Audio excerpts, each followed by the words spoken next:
Hey there, guys. This is David with Tarot and Astrology for All, bringing you your guys's, well, I guess you could say new moon reading for the collective, but it's going to be just a quick reading for the 21st through the 22nd for all signs. And do be on the lookout for videos that I come out with here soon enough. Make sure you guys hit that subscribe button right there, hit that notification bell that comes out next to it so you guys can be informed of when these videos come out. I will be putting them out today and tomorrow as well. Well, unless I finish them all today. So, with that being said, I'm not going to go through my usual spiel. However, I do want to say that if there are any people out in the audience who wish to be moderators, one thing that I can do is I can't pay you with money, but I can also pay. But I can pay you with things like free readings, etc., for being moderators of my channel. So, with that, I'm just going to go ahead and dive into the collective. Now, something a little different from what I used to do before is draw a lot of cards just to see, what the information is that comes out. But a lot of the times it just repeats itself. And many of the times I catch on to the vibrations of whatever it is that you guys are dealing with. And it really is just a waste of time, and it makes things a lot longer than what they should be. So what I'm going to be doing today is just something a little bit different. It's going to shorten the readings, but it is going to have me tap more into my intuition and looking more at like astrological aspects and how they tie into the cards that are chosen. So without further ado, I will go ahead and get started with the collective reading. Now, collectively, guys, we have the sun going into Taurus. It's going to be making a conjunction here within the next 5 days to Uranus, who is currently at 6 degrees in Taurus. Now, for those of you guys who have any planets at 6 degree Taurus, for myself, I have the North Node. So basically, doing what my soul mission is, and also adding like a little bit of a unique spin to it, right? My own flavor, my own flavor. I don't know. Anyways, with the Uranus theme in Taurus, we're all being how would I say this? We're all being pushed in order to be able to do what it is that we want to do what it is that makes us happy, and expand upon that aspect. As Dan Locke, one of the famous billionaires or millionaires or billionaires, I can't remember which one, because they change it so fast. They make money like that, and they're doing what they do. They've probably been doing it for a while, and to me, it just goes to show that if you do whatever it is that you want to do, you'll actually achieve the results that you're looking for, as well as getting that pay and all of that. So, with that being said, Taurus is all about it's all about finding the money, or at least following the money and following the money trail. But Taurus is also about self worth. It's also about value, material value, and things like that. So I feel like a lot of people are placing some energy into that. They're stuck at home, so they're stuck with their possessions, right? But I feel like they're learning that their possessions do not make them happy in the way that maybe they felt it should have. But regardless, the sun in Taurus is gonna express that.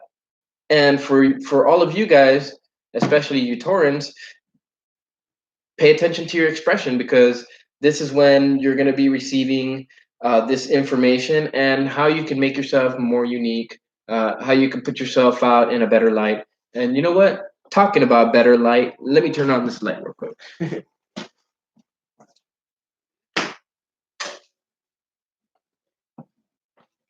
All right, can you guys see me better? Just a little bit better. All right, so I'm just going to go ahead and get started shuffling these cards while I go ahead and go over the astrology. Um, right now, some of you guys might be feeling tension between operating in terms of like how you want to freely, right? And Saturn, who is at the first couple degrees of Aquarius. forming the square. So this square shows that there's tension with higher authority. There's tension with higher authority among the world, right? Because you think about Aquarius, it's all about connectivity and it's all about the world. So with that, we're seeing a lot of different things going on with leaders, right? We're getting leaders ousted, other leaders put in, and there's a very, very high emphasis on, the eyes of the public, being focused at the higher ups and removal of them. Now, with the Jupiter Pluto conjunction, there's a lot going on right now. There's a big push to get these people out, whoever it might be. Some people say to get Bill Gates out. Personally, I think that Bill Gates is trying to follow the money. But if this vaccine really does have that nanotechnology that I see everybody talking about, which I haven't really gone into, I've been more into the virus, into the 5G connection to the virus, the different levels of manipulation and also misinformation. So I'm going to be focusing more on that aspect once I finish my research into 5G. So along with all of this energy that's going on, we have a biquintile or a coming biquintile between the energy is of Saturn and the energy of Venus in Gemini. Now, what this could mean is that, well, depending on where that falls for you guys, this is a 120-degree mark. Now, for the world, you have Aquarius and Gemini, all about communication, guys. So with communication, it's all about how we communicate the message. And right now, there is a message being communicated, and it is freedom. No surprise. The expression of freedom comes in the form of protest, right? And as far as protests go, there's a lot of energy in that first house area of Aries. You got Chiron in there, you got the moon in there right now, and then you also have Mercury. All three of these in Aries. Well, that's a short fuse right there. That's a really short fuse. Actually, you might not even want to light that fuse because that thing might blow up right then and there. Woo! All right, so let's start drawing some cards. That's the astrology for now. I don't see any oppositions or anything out of the ordinary, although I do see a sextile between Mars in Aquarius and Mercury in Aries. Now, that sextile energy is really cool because you can call upon either the physical aspect or the mental aspect, and that's going to be very helpful for people who are trying to shift between thinking and thinking, action and thinking, whichever way you take it. So let's go ahead and draw cards now. Now, instead of drawing the amount of cards that I used to draw before, I'm just going to draw one card from each of these decks here, and I want to go ahead and draw the camera down so that you guys can see. Oh, this one just flew out. Oh, look at that. Yes. All right. Now, here's something that's pretty interesting. With the bear coming out in the reverse, the bear in and of itself was actually, um, well, it fell like this and it swung like that. And I caught it on the edge of the table and swung it back up, right? So with the bear, it tells me that as far as the society goes, it feels like a lot of people are still asleep. When you look at this bear, he's exiting hibernation, right? You've got the sun over here. He's exiting the cave. Now, when the bear first exits the cave, it's very slow moving, doesn't really have much energy to it, etc., etc. And so, the bear has to stretch. Now, I feel that with this card coming out in the reverse collectively, I feel like people are still asleep and people are not awoken to their consciousness. See, this is the alchemical symbol for earth, but when we turn this over, we find the alchemical symbol for air. And so this is all about the mind. This is all about consciousness. This is all about the expansion of consciousness and the ability to wake ourselves up, to get ourselves moving.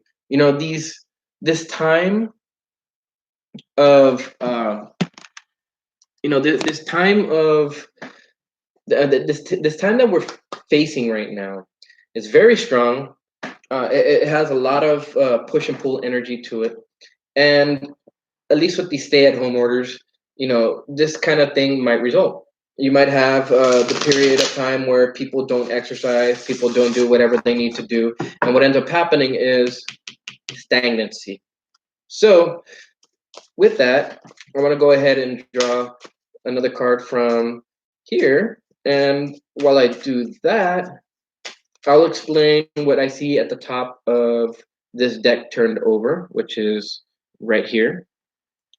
Which is right here, right? And it's the dolphin in reverse. You know, being stuck at home with the same people, possibly even the people that annoy you too, can cause for your playful attitude to drop. But the idea is that that shouldn't be the case. The idea here with all of this energy of the lockdown and coronavirus is meant to expand your personal energy, but it's also meant to expand your exuberance. It's meant to expand your playfulness, and it's also the way in which you become kind of like a cell phone where you emit your signal out. So along with not getting the proper exercise, which we all know is connected to mood in terms of dopamine, oxytocin, and various other things uh, that happen as a result of exercise. There is a definite need for exercise, and I definitely feel like a lot of people aren't being heard. However, they are making themselves heard regardless. So that's not that's not something that we have to worry about. Although we do have to worry about being more playful, guys. So with that, oh, well, how's that for cutting a deck, right? All right. All right. So in drawing a card here, let's do this. All right, the Dark Lady. All right, so the Dark Lady is all about the inner darkness we have. And of course, with the RAR in the reverse, we might not feel like we have this power, but the Dark Lady is all about finding out your darkness. This moon right here that you guys see, um, that's all about trusting intuition. That's all about focusing in on the aspect of the moon. Now, whether this is a waning crescent or a waxing crescent, that's all up to you. Collectively, though, if you guys feel like now is the time to do surgery and things like that under an Aries waning moon, that's actually really good because it's waning moons are good uh, for surgeries and recoveries from surgeries. The waning moon is usually one of those influences that kind of slows us down, allows us to reflect, allows us to do things like check over our emotions, check over what we've done so far, and to get ready for that next new moon.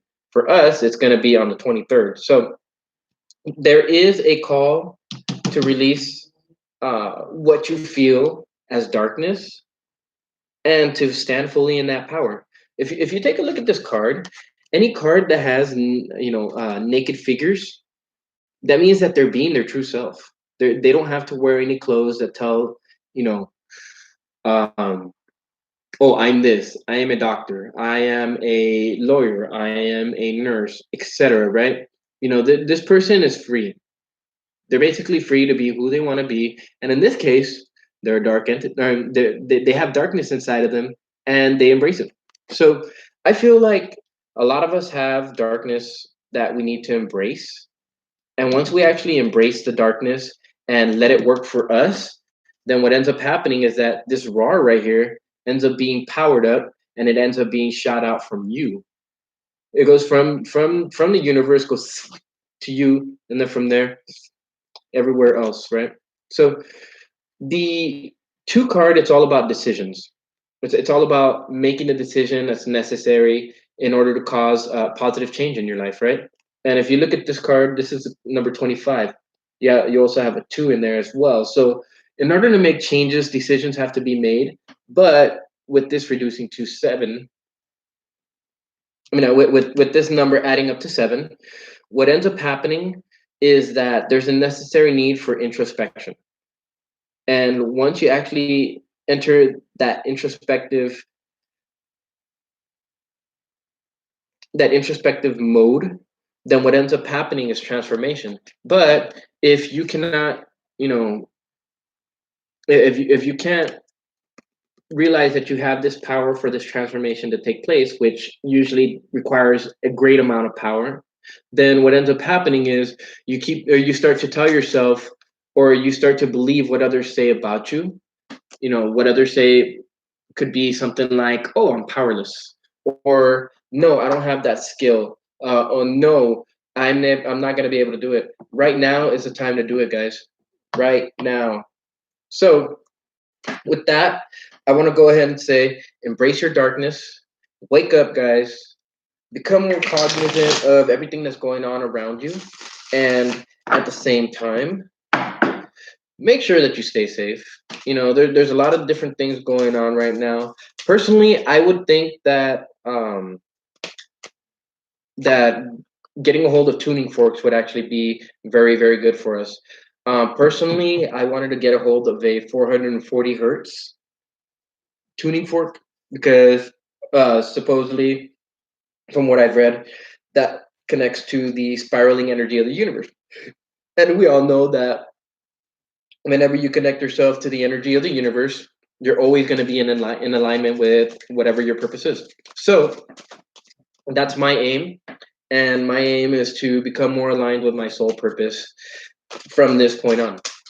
I mean, no matter how close I am to it already.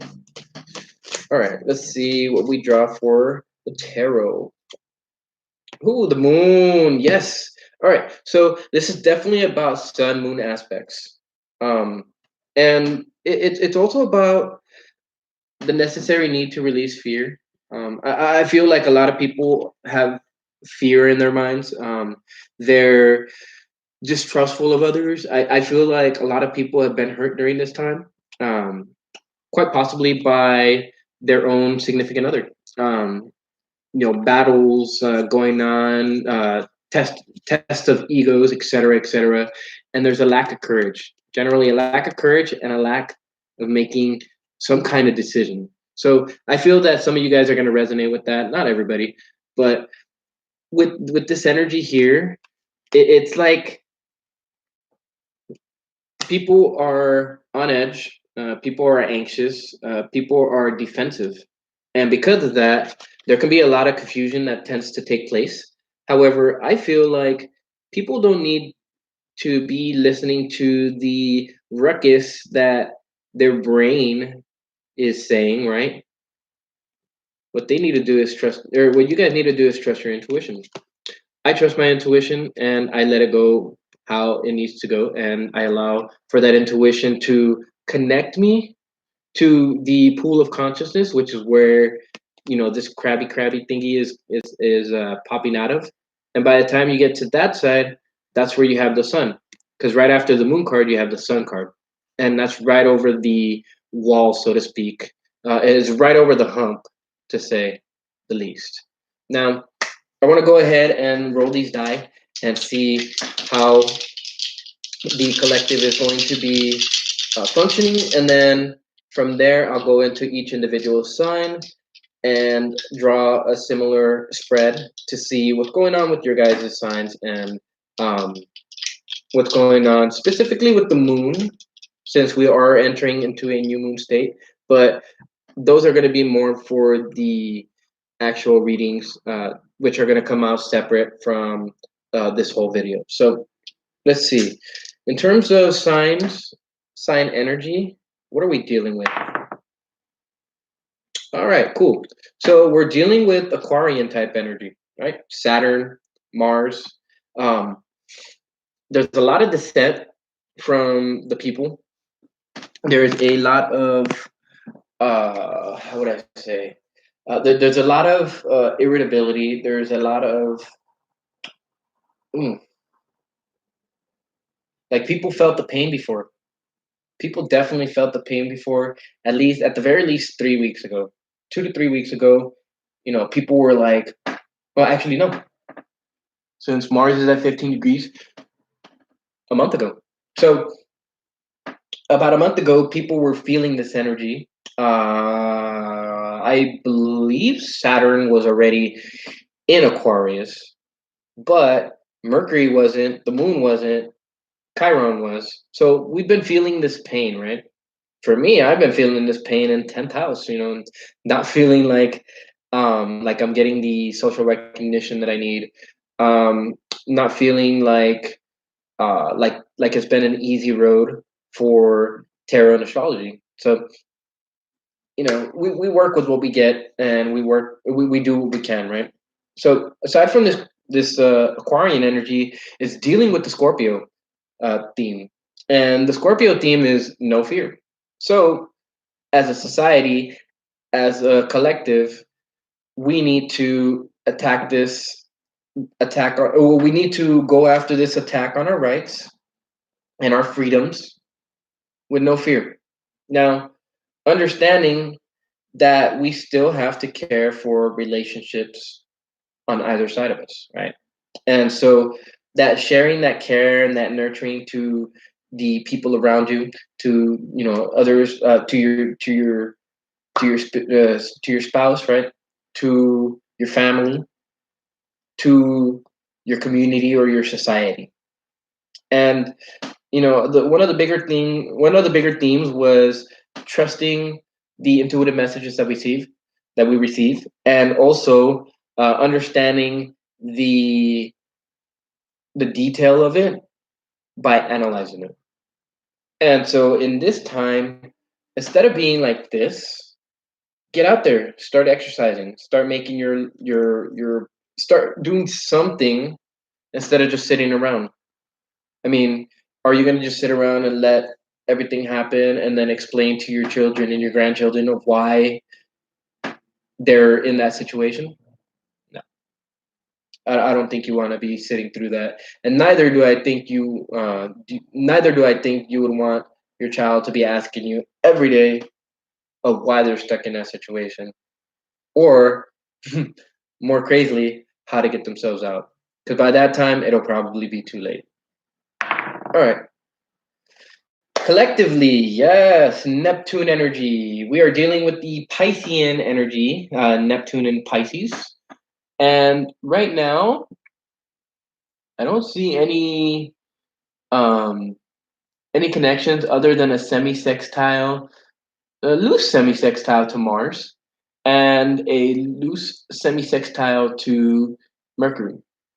This could be this could be important, more so along the time that these planets hit around 20 degrees, which for Mars will be about 2 weeks, and for Mercury would be about a couple days.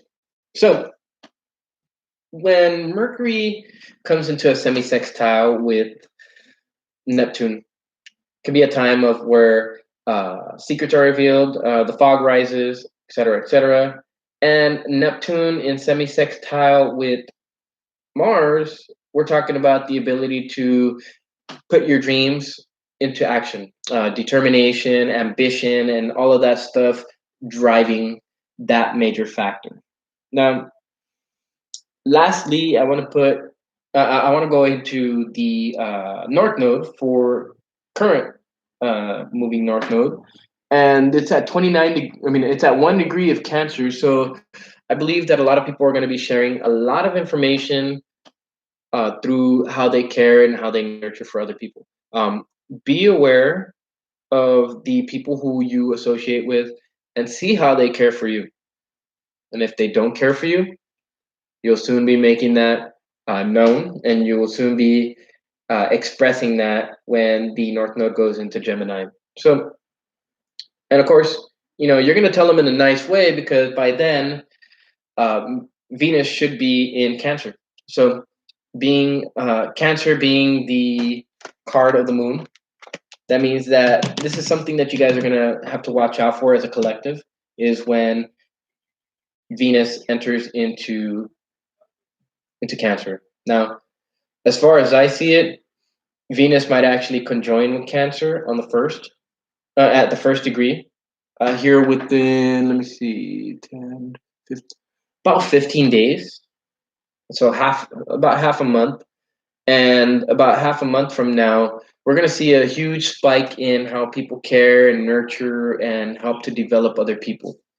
Um, we're dealing with that Mercurian energy right there, as well as that Saturnian energy, right? You're dealing with the Saturn type energy um, in Aquarius, and at the same time, you're dealing with the Sun. So how you're expressed, how you express this, it goes a long way.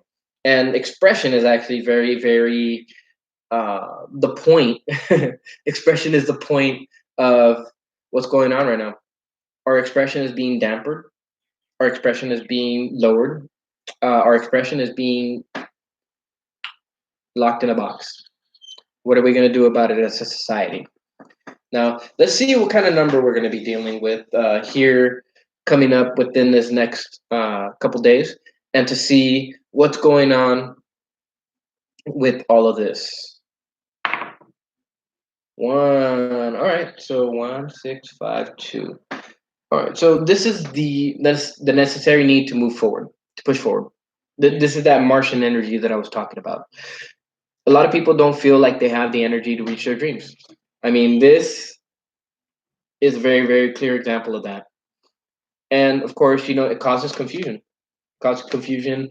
And of course, what signifies no energy, such as the are upside down. This is pure energy, pure universal energy. This is a lack of universal energy.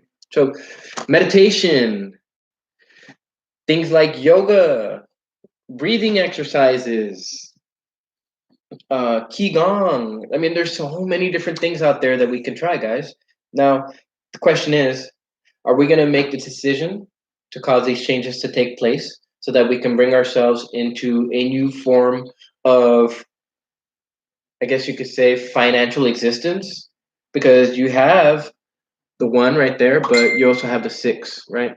So this is all about making the choice to move forward and make the changes so that you can have a better space from which to operate. And the six is everyday stuff. So this is something that we need to start doing on an everyday level as a society, as a community.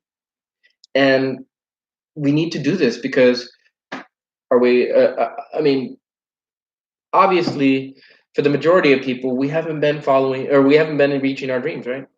Otherwise, we wouldn't be mad with what's going on. We wouldn't be angry. We wouldn't be being depressed and and confused. But I believe that if we practice these things on an everyday level, we'll see a change, not just in us, but in the world around us as well. So, that being said, it's time to move into the signs, and the same thing for all these signs. I'm gonna do the same thing right here. Just draw one card, explain what I see in the chart, and then move on to the die and see what the die have to say for that. Hello there, Mike Hawk. Um, let's see, what sign are you? I was gonna roll the die right now, but I seen your hay and then 333. So to me that's an answer. I mean, to me that's issuing the question to you. Yeah, actually, yes, you can. Right after I finish this video here, before I start doing the individual readings for all the signs. Okay, Scorpio, cool. All right, so I'm just gonna go ahead and do the Scorpio reading first, and then from there I'll probably end up just rolling the die and stuff like that. But let's see, Scorpios. Mm-hmm. Let's see, Scorpio.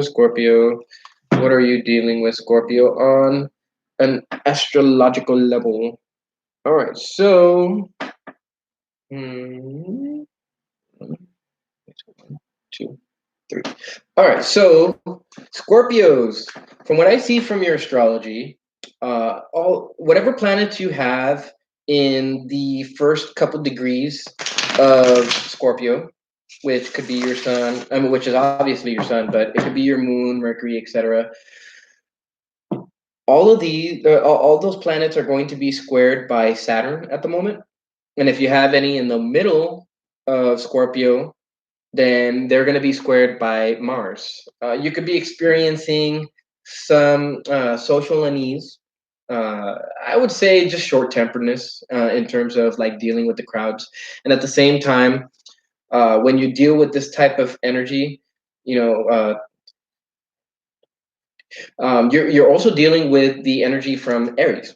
And the energy from Aries is creating what's called an inconjunction or 150 degrees, and that's between whatever planets you guys have in your first part, or, for your first 10 degrees, and the planets of the moon and Chiron in Aries right now. So they're about to go into an opposition to your planets here soon, as they move into Taurus. You're gonna have the sun here within the next 14 days or so oppose your planets if they're not doing so already.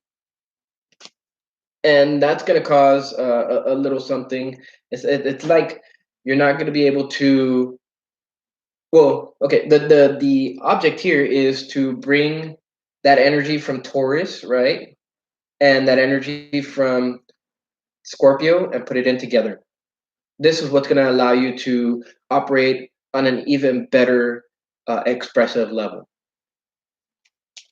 All right, start another stream for the individual question.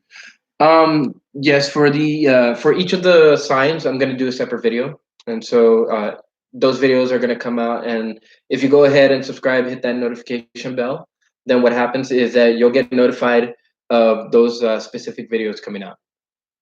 Hope that answered your question, Mike.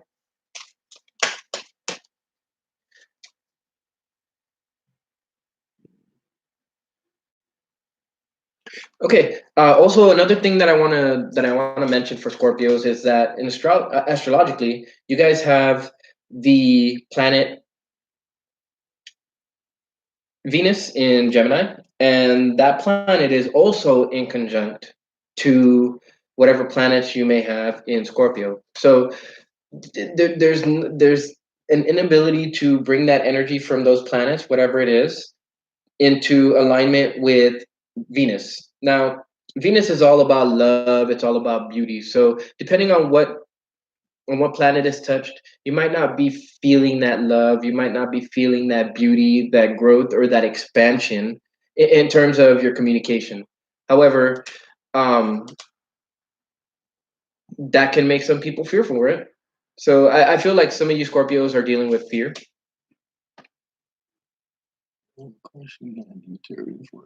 Okay, yeah, I can definitely give you that tarot reading afterwards.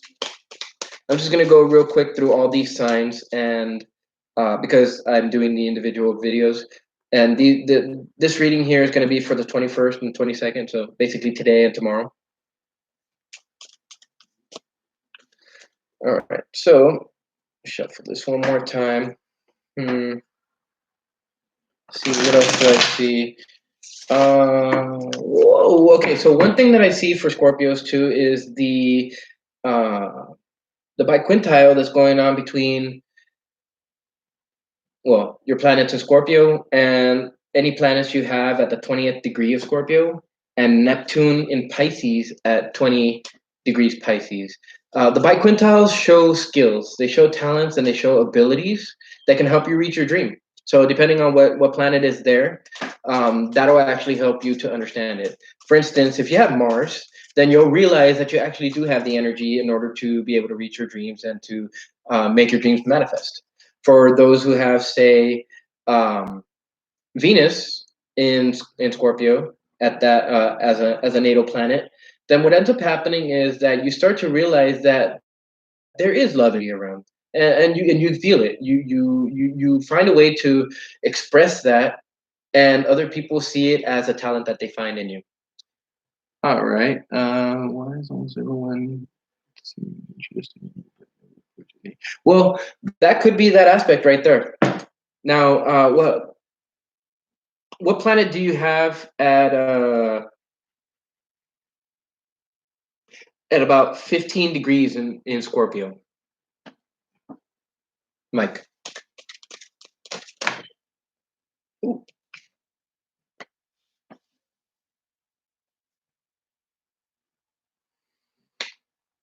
Ooh, okay. I understand the dynamic. Okay, so I'm gonna draw the. Okay, well then I'll go ahead and look at your astrology chart once I'm done with this. So I'm gonna go ahead and draw this down so you guys can see. Now, the first card that came out and actually fell out was the Fire Ant. So this is definitely dealing with the collective whole, but it's also dealing with you. Now, the Fire Ant, a chemical symbol for fire, is one of those cards that explains fire type energy. So this could be energy of fear. This could be the energy of, well, fear is the lack of the fire in you. And there could also be envy. There could be jealousy. Maybe somebody's doing a little bit better than you, Scorpio, and that might be a cause for you to want to destroy them. No mercy, right? But at the same time, what this is telling you is focus in on your support group, Scorpio, because your support group, whoever it is that you're hanging around, is going to be the one that can help you. Now, seeing that, well, Mars is in square to whatever planets you have in Scorpio, what ends up happening is that there's an irritability with the crowds. There's a short temperedness among the crowds. So it's necessary oftentimes to relax, learn breathing exercises, learn how to do meditation, and things like that that'll reduce your cortisol level. Basically, the same things for Aries is to just relax, unwind, and breathe. Also, one thing I want to point out here is the vulture. Now, this card was upright in the deck, and so when the vulture shows up, you think about vultures, they're unclean birds, I guess you could say. So, in a sense, it's like you're being cleansed of all the uncleanliness within you, Scorpio. Now, the vulture is one of those creatures that it's a necessary aspect of life. But the vulture itself does not eat, rotting meat. What it does is it eats around that, and it actually eats the good meat before it goes bad. So the vulture, in and of itself, is a card of the alchemical symbol for air, and it's really a card of letting go of that which no longer serves. Of course, that's exactly what Pluto is saying as well. Get rid of those things that no longer build you. As soon as you do, you'll notice the differences, you'll notice the changes, and you'll have the ability to move forward and not really worry about what it is that tries to hinder you, because you'll just smash through. No fear, right? And of course, if you got a very, very great support group behind you, then what ends up happening is support. You have more power, right? What was it? What was the term? Strength in numbers. So with that, I feel like a lot of you guys have stopped dreaming, or at least stopped chasing your dreams. The Dreamweaver in reverse, this card connects to the number 1 or 10. So this is all about forward movement But I feel like some of you Scorpios aren't moving forward. I feel like some of you Scorpios are still holding back out of fear. No, not sure. Um, could be out of confusion, but the majority of what I feel is not letting go of certain situations that need to be let go. Now, topsy turvy doesn't matter which way you view this, right? It doesn't matter which way you view this card. This card is always upside down, even if it's right side up, right? So when topsy turvy comes right side up, things get flipped on their heads. It feels like maybe like a washer machine, like you've been through a washing machine and you've just been like on the spin cycle. The what's that cycle? The where it removes all the water. Not the rinse cycle. It's after that. So the number six. Cool.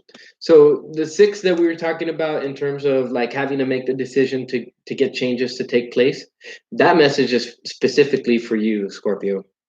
Making forward movement and making the decision to change your life, and what ends up happening is you end up changing your the necessary need for having to flip things over and having to look at them over and over again. So Scorpio, with this card, I feel like things are going to start righting themselves once more, and hopefully here soon enough. I know that everybody's been waiting for lockdown and stuff like that to end. Now, it could be the irritability that you show, Scorpio, or the inability to kind of like put your emotions into perspective, that so that others can understand, and that in a sense could be what's keeping other people away from you, Mike.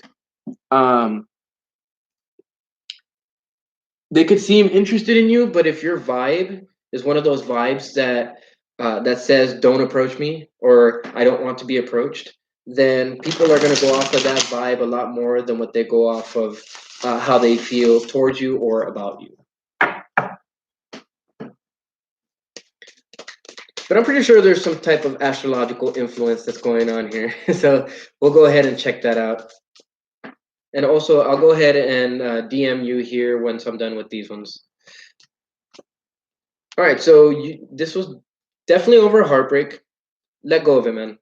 Let go of it. You don't need to be suffering uh, the effects of it. And if you're hoping for communication to come in, it's not going to come in. So why wait? Why wait for something that's not going to come in, right? See, that's also the reason why you can't make a decision.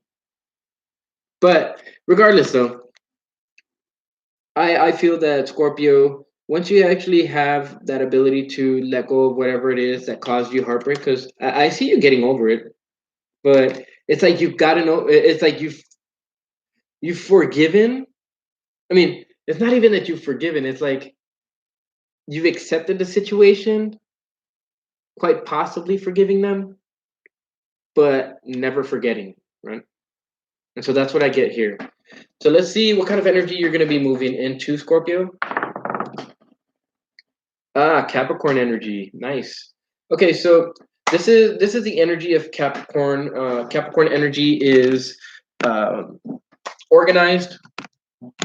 Capricorn energy is efficient. Capricorn energy is organized. So there's a necessary need to organize your intuitive thoughts and to organize your relationships. Because in terms of Scorpio, this heartbreak, not necessary to carry it into the next one.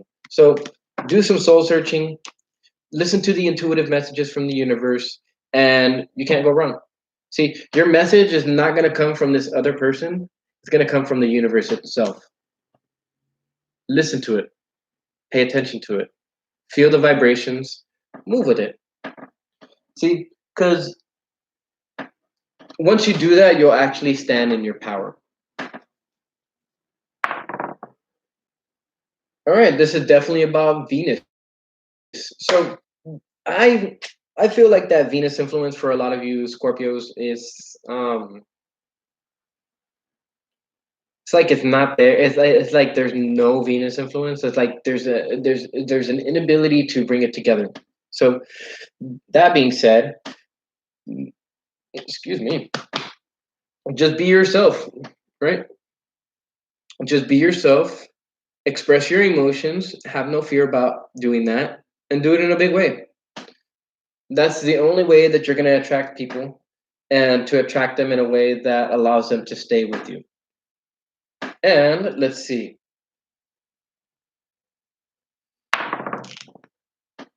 7. All right. So 7, it is introspection. That means as far as the messages that you receive, right, from the universe, pay attention to them. Pay attention to them because some of these ideas can be big. You know, we have the 12 right there. We have 12, 11, 10, and then 7 up top. So on either side of you is happiness and expansion, growth.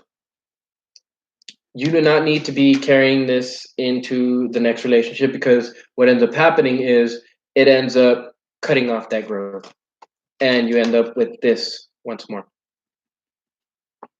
Most people who go through the same things over and over and over and over think that if they keep doing the same things over and over and over that a new situation will appear. Well, that is the definition of insanity. And believe me, Scorpio, you are not insane at all. You are very cognizant of everything. You are a water sign. You go in deep. So, with that being said, thank you, Scorpio. We're going to go ahead and roll the die to see who is next.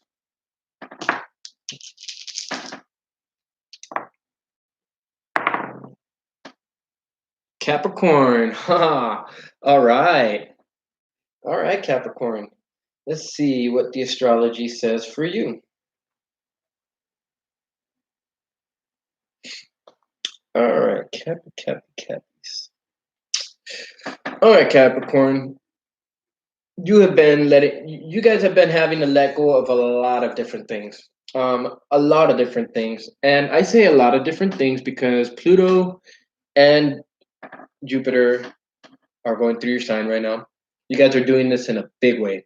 And also, Mars was in there not too long ago, about a month ago, and was traveling between 3 months to a month ago through Capricorn. So I'm pretty sure that a lot of you Cappies were feeling that energy.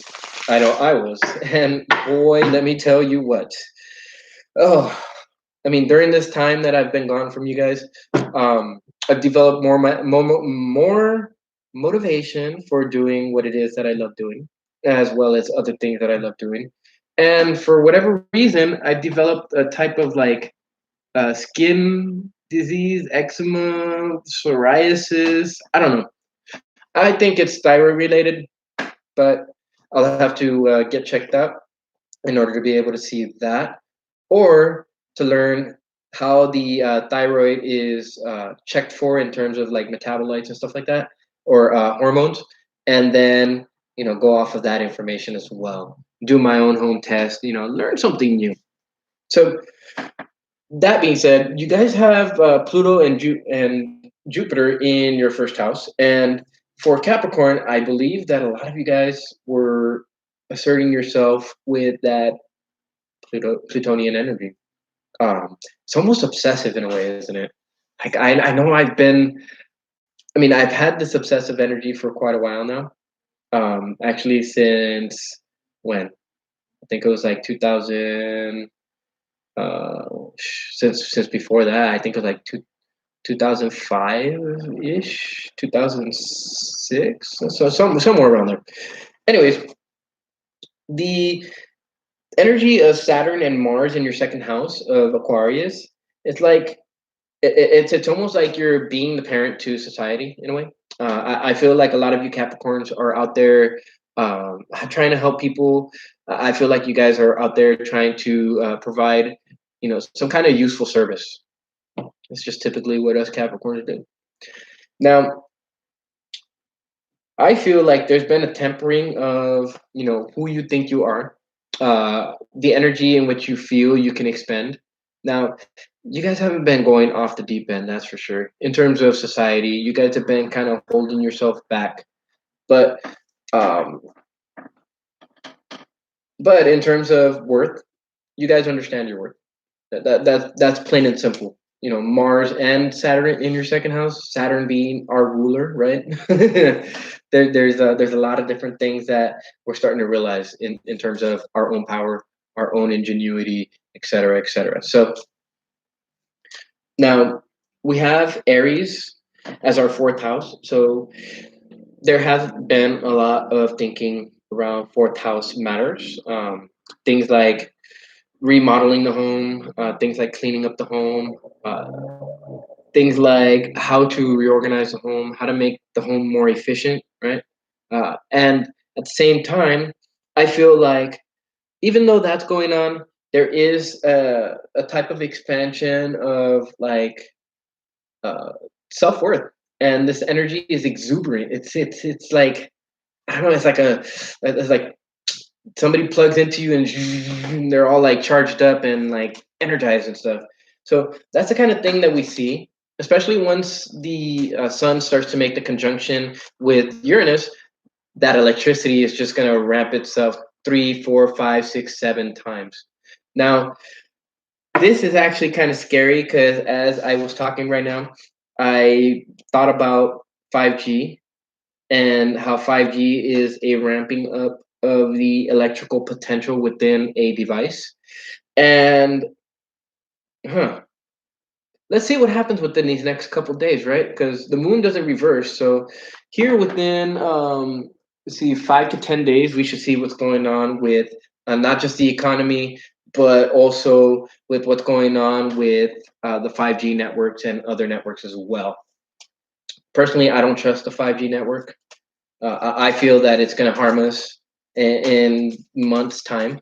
So by May, June, by the end of June, going into July, we're probably going to see a lot more coronavirus cases. If you guys are interested in that, I can actually send you a link that shows information or that talks about information from the pandemics of 1918, 1889, if I'm not mistaken, the outbreak of influenza, if I'm not mistaken, around 1958 or 1950s, somewhere around there, or 1960s. I can't remember the exact dates. And all of that information, either feel free to message me. I can also, well, I don't know if I want to leave it in the description. They might close my channel down, but even if they do, I'll create a website. I'll let you guys know. So make sure you tune into my tarot and astrology page on Facebook because that's where you'll find the information if this gets closed down. Let me see, 6, 5, 6. You guys have Venus in Gemini, so in sixth house. I feel like you guys are communicating how much you guys might be in love. I feel like you guys are communicating a beautiful message. Is what I get when you have Venus in Gemini. A beautiful message, and so and then of course with Cancer leaving, with the North Node leaving Cancer here soon enough, it's going to be traveling into the sixth house, which is about everyday stuff. So from this point, well, actually from here soon enough to I don't know for the next year and a half, if I'm not off on that timing, it's gonna be a lot of work for you Capricorns. You guys are gonna be doing a lot, and this is all about communication. So things like podcasts, things like YouTube channels, things like having your own website, etc. All of these things factor into the Gemini theme. Emails, um, text messages, calls, short distance calls, because that's what Gemini deals with, and that's what Mercury would deal with as well. Now, these could be in any sector, really, but those are just some of the ones that come to mind. So, without further ado, the Capricorn energy, you specifically Capricorn are going to be dealing with intuitive messages, the Sagittarian theme, higher knowledge, as well as the Leo energy, which both of them are fire type energies, and the Leo energy deals with not just expression because it's the ruler of the fifth house, but it also deals with courage, deals with passion, it deals with putting yourself out and putting out the message so that people see it, people understand it, and people look up to you. So if you Capricorns have any ideas that you guys have been wanting to put into play, now is going to be the time to do it. All right, so putting this aside.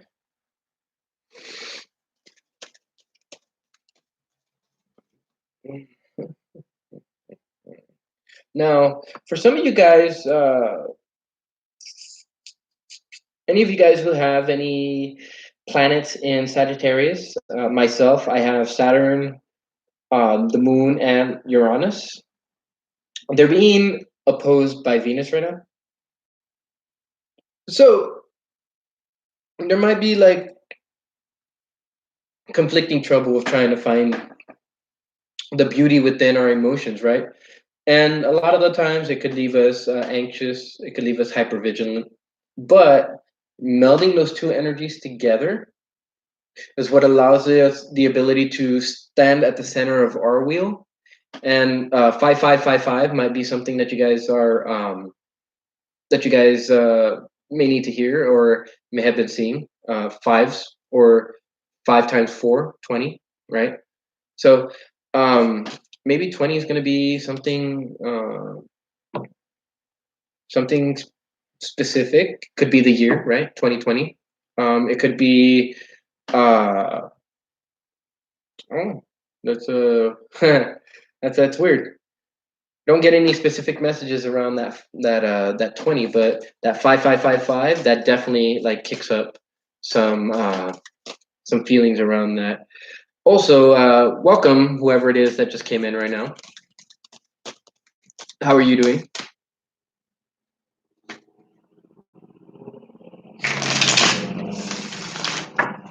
We are on Capricorn right now. I'm going through all the signs and just doing a quick tarot reading, but going more into the astrology of what's going on for these next couple of days. So, Cheetah. All right, Capricorn. This is where I bring the camera down. All right. So, as you can see here, you have the cheetah. The cheetah is fire type energy, so there's definitely a call to enter into the fire type persona, the fire type um, inspiration and ambition. It's time to run, Capricorn. It's time to dash forward. Now, this is all about passion. It's about heat. It's about fire. It's what comes from the heart, right? So, but this is more centered not just around the heart, but the throat. And so this is about passion, about what it is that you wish to say, what it is that you wish to emit. 5757 might be something you guys are looking for in terms of emitting or moving forward, right? If you guys have been seeing 5757, I know I have, and in that same format too, but on two different cars. 5-7 on one car, 5-7 on the other. This is all about lighting up that passion within you, Capricorn. I mean, there's nothing else that I get from this, and I get the feeling that you guys are understanding that in order to gain something, you have to let something go. And so I feel like some of you guys have let go of certain things, but I feel like some of you Capricorns are still, in a sense, like trying to figure out that exact moment in time in which to make moves. Don't try and wait for it. Just let the universe work how it works, and let the universe do what it does, and it'll allow you to operate completely by listening to your intuition, and allows you to become more adept at using it, as well as more adept at understanding how those messages come in. All right, so the fairy who's kissed by the pixies. I feel like a lot of you guys understand this already. I feel like you guys understand that you guys have special gifts, and through these special gifts, these special gifts are meant to help you to see through the nightmare of what we think our lives are right now. These pixies are here to show you You have care, you have love, you have compassion, all around you. You know, when we look at this card right here, she's everything's happy, everything's go lucky, everything's just cool. Everybody's just chilling and just understanding that they all have a place in life. and I feel like we all. I feel like as Capricorns, we have to understand that we have a place in this life too. And if we understand we have a place, we understand we have skills, talents, and abilities. And once we understand we have skills, talents, and abilities, we start to put them to use. So, with this card is talking about putting these talents into use through your communication. We have numbers 21 right here, which 1 plus 2 is 3. So, it generally, this is all about a message that needs to be spread, and a message that's going to bring about your self fulfillment and your own personal happiness. Hey there, whoever it is that just entered right now. We are on Capricorn right now. Aquarius or Pisces? No, I have not yet, but you will be seeing it soon enough.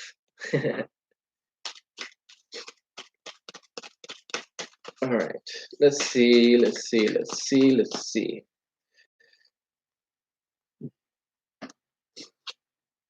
All right, so some of you Capricorns might be dealing with a lack of movement. Now, this lack of movement, I feel, has to deal with bringing your light and your dark sides together.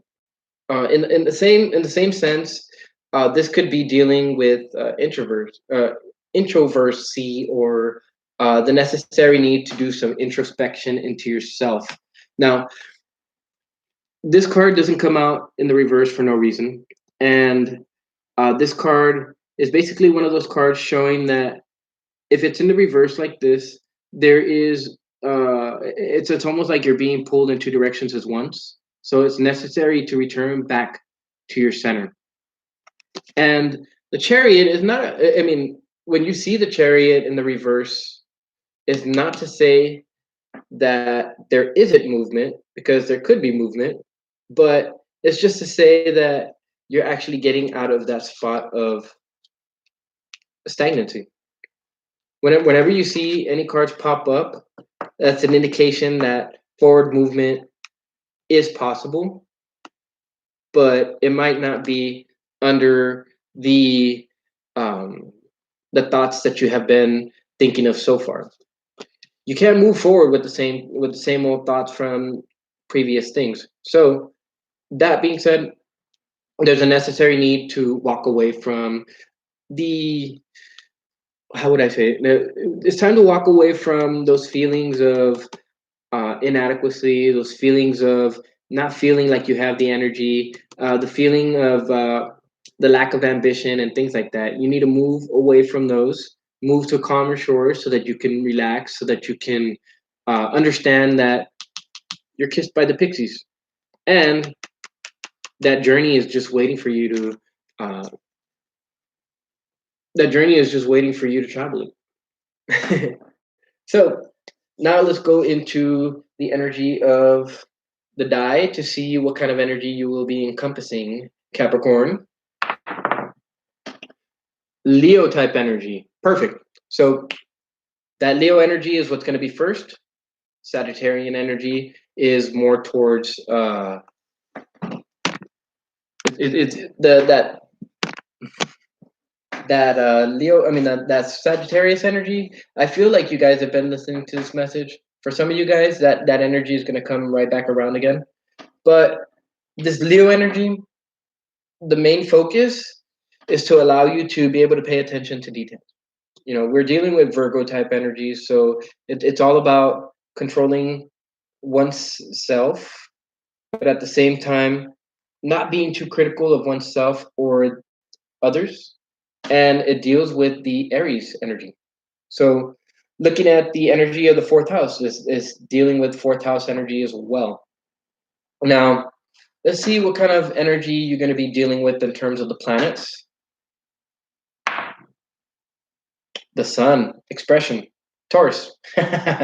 So the all of these planets that are in Sagittarius right now are going to be squaring the planets that are in Taurus. So there could be some tension for Capricorn in making money, trying to follow the trail to make money, and this might become apparent in the way that as Capricorns express ourselves. But in the same sense, this energy is not like the opposition in the sense that you kind of like lose track of why you're even doing it and you're just like going back and forth. No, this is more of a tension, like, lighting that fire under your ass to get you going. And of course, that's no surprise to you guys.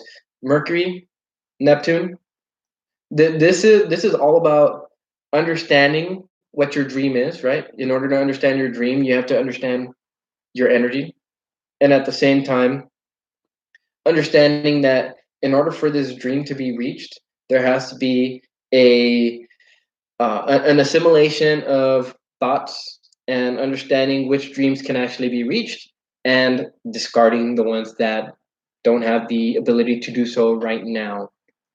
I know I've been doing that here as of late, so there's no surprise that that this comes out. But at the same time, I feel like one of the bigger influences has been Saturn.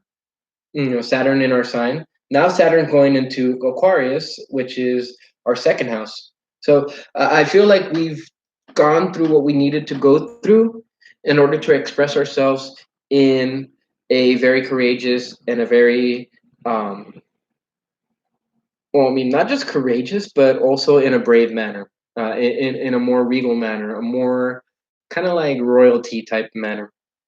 All right, now let's see what kind of energy I mean, what kind of number energy we're gonna be dealing with, and then we'll move on to the next sign.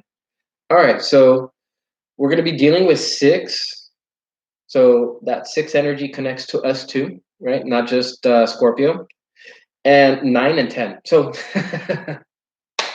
all right. So this definitely is about our personal happiness, but this is also about completion. This is about completing something old, right? The ending of an old cycle and the beginning of a new one. However, I don't feel like there's a new one just yet.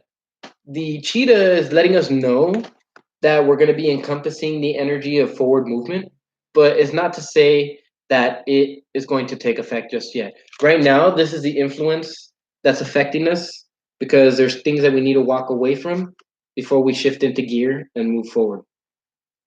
Because um, what was that phrase um, by Drake? 0 to 100 real quick. Yeah, that's exactly what this energy is. So thank you, Capricorn. I hope that was helpful for you guys.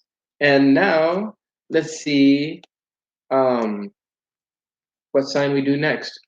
Lena, are you there with us? If you are, I can go ahead and do Pisces. And if not, well, then I will just go ahead and roll the die.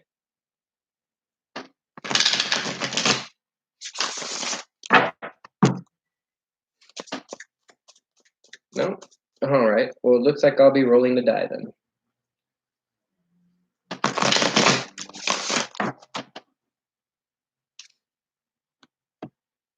Mm-hmm. All right.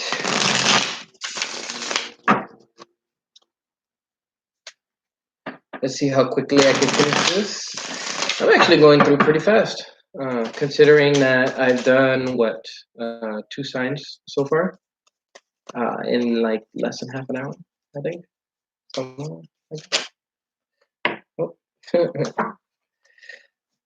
All right. All right. I'll make sure to keep track of that.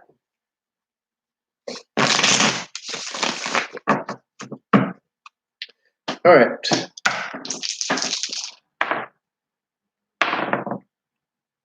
Leo. Well, there you go.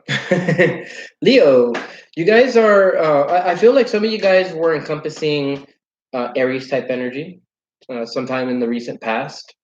And at the same time, I kind of feel like Yeah, that's not too surprising.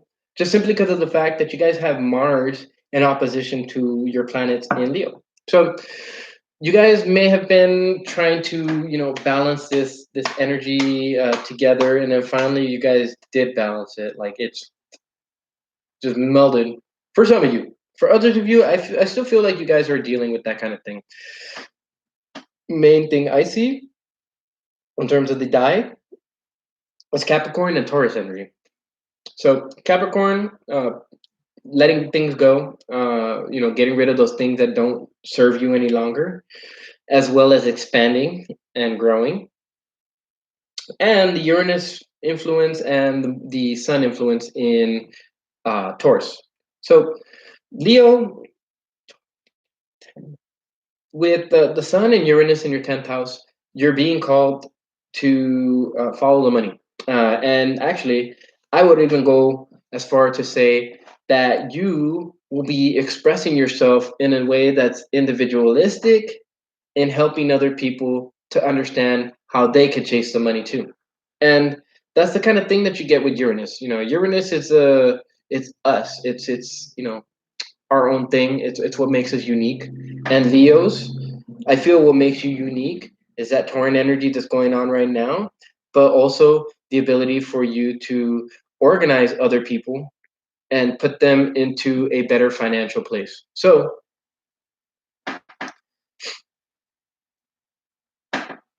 all right, let's see. Let's move into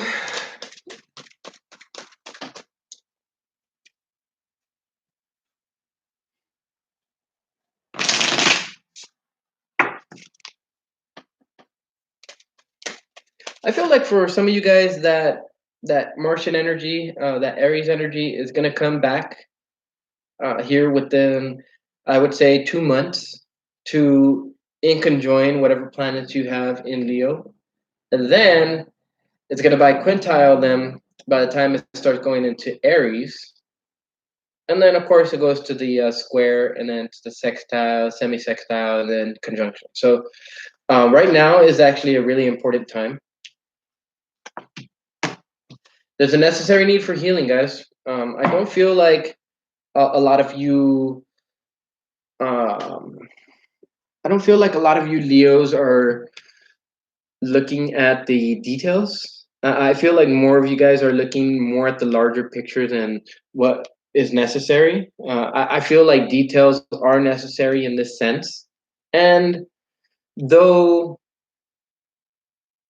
some of you guys might not care for these details, since a lot of you guys have had the North Node going in your 12th house, it's going to be shifting into your 11th house. Now, through this 12th house influence, your North Node, you would have figured out what you need in order to nurture yourself, what you need in order to nurture others. But first, that begins with finding out what you need to nurture in yourself. And that's exactly what I see here. Pretty soon, you guys are going to be focusing on everybody else. But before you can do that, you need to reach that healing stage. So this is showing that you're avoiding that healing, whatever it is. Maybe you guys are holding grudges. Maybe you guys are just stubborn. I don't know. But that frog energy is wanting to come in to heal you guys. And getting this card in the reverse, as you guys did, is one of those things that's telling me that healing is possible and healing can take place. Is just there's a necessary need, possibly, to release something. I kind of feel like there's something karmic that you're going through, and it's a necessary need for you to be who you actually say you are, or to look like who you say you look. And in a sense, it's like showing your true self, not lying, right? So I feel like for a lot of you guys though, there's capabilities of healing. Some of you guys may have gone through healing already, but healing is in the cards. So let's see.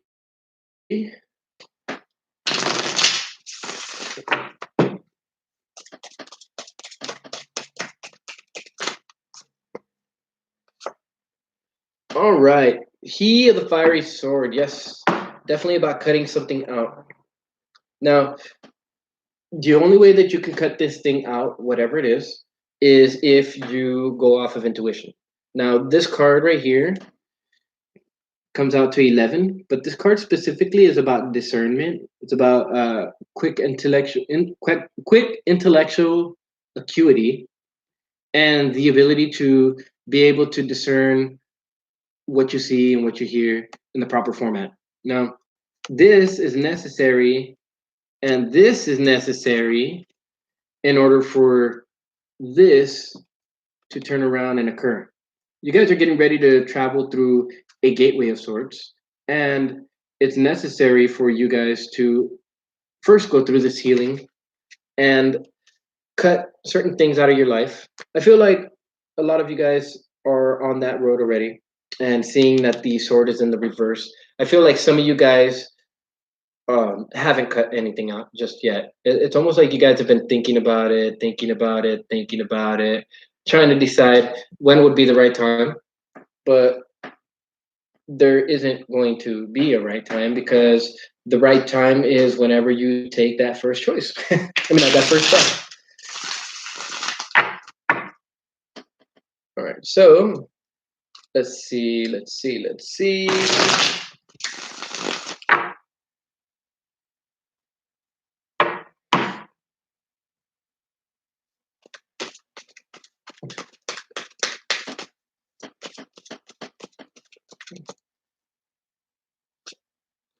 All right, there is a lack of balance, but more anything than not is the lack of the alchemical ability to transmute, energy from one thing to another. And this is, I mean,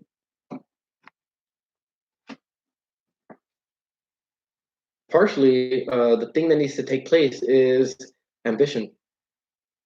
Having the ambition to look within yourself, and I feel like there's a sense of like introversy here that I feel. Not specifically from the King of Wands, which is your card, by the way. This card has your your sign on it, so this is actually the card of Leo. It's necessary for you to stand in your power, Leo. It's time to heal, stand in your power, and instead of carrying that wand, you're actually probably going to be carrying a sword. But um, regardless of whether that's the case or not, I feel like a lot of you guys are dropping burdens. You guys are getting rid of those things that no longer serve a purpose for you. So I feel like some of you guys are going through that healing. Others of you guys still need that oomph, that push, that emphasis.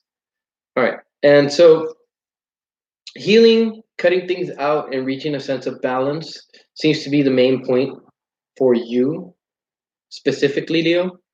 And at the same time, learn to discern what it is that you see and what it is that you feel. And at the same time, instead of just focusing on the larger picture, try to focus on some of the more uh, prevalent details, is what I'll say. Now, I'm going to go ahead and put this up, and then we're going to roll the die to see what kind of energy you guys are going to be moving into. Gemini. Ooh. So there we go, Gemini energy.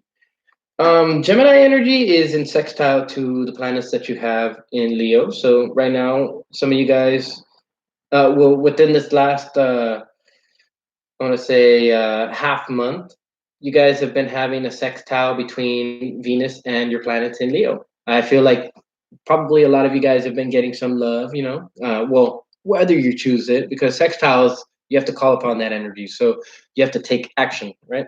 That's the King of Wands energy.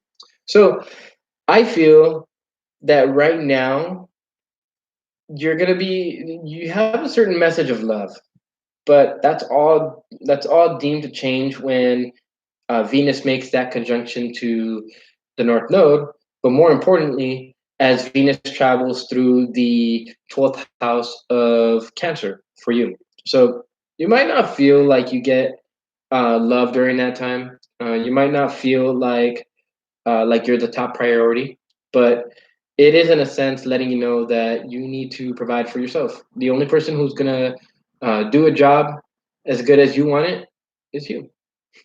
So, with that being said, Gemini energy is what's going on. Love is what's going on, and at the same time, there's Tauran energy, right? So we're dealing with the 10th house area for you, Leo, as well as Aries, which is ninth house, your dreams, your aspirations. What are you dreaming about?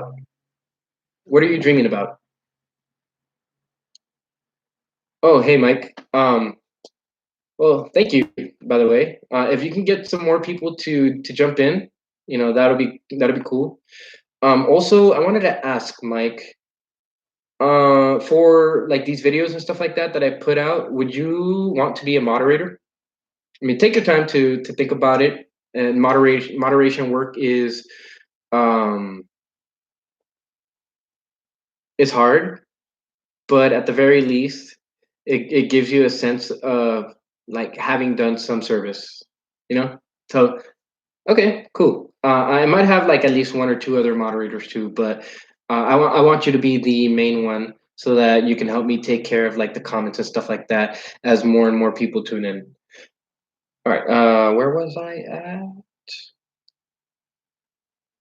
Oh yeah, oh yeah. So as as Venus starts to go into that 12th house, you guys are going to feel like you don't have care, like you don't have love, like you don't have nurturing. But Leo, it's all about the communication. And it's all about your own self worth and how you view your own self worth. Personally, staking your worth on whatever it is that your profession is, whatever your social standing is, it's not a very good thing because that can change at any moment, which means that your feelings and your emotions around that can change as well. So, for that, Leo, I would say pay more attention to your own worth, but at the same time, don't be afraid to move forward when you need to, and don't be afraid to trust your intuition when that happens.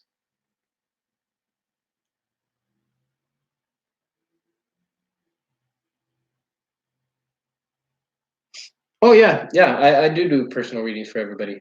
Um, the people who donate like to my channel, I actually give them free stuff, things like free numerology reading, a free astrology reading, which can cover 4, 6, 8, depending on how many months of activity it shows in your chart. And I also, yeah, actually, I was thinking about doing pick a cards too. Um, but at the same time, my style was trying to go more towards like a TV show type of thing. Have me also have a co-host. Have that dialogue between the co-host and the crowd. And at the same time, what I wanted to do was create my own platform as well and have that put in there. Pick a cards, yeah.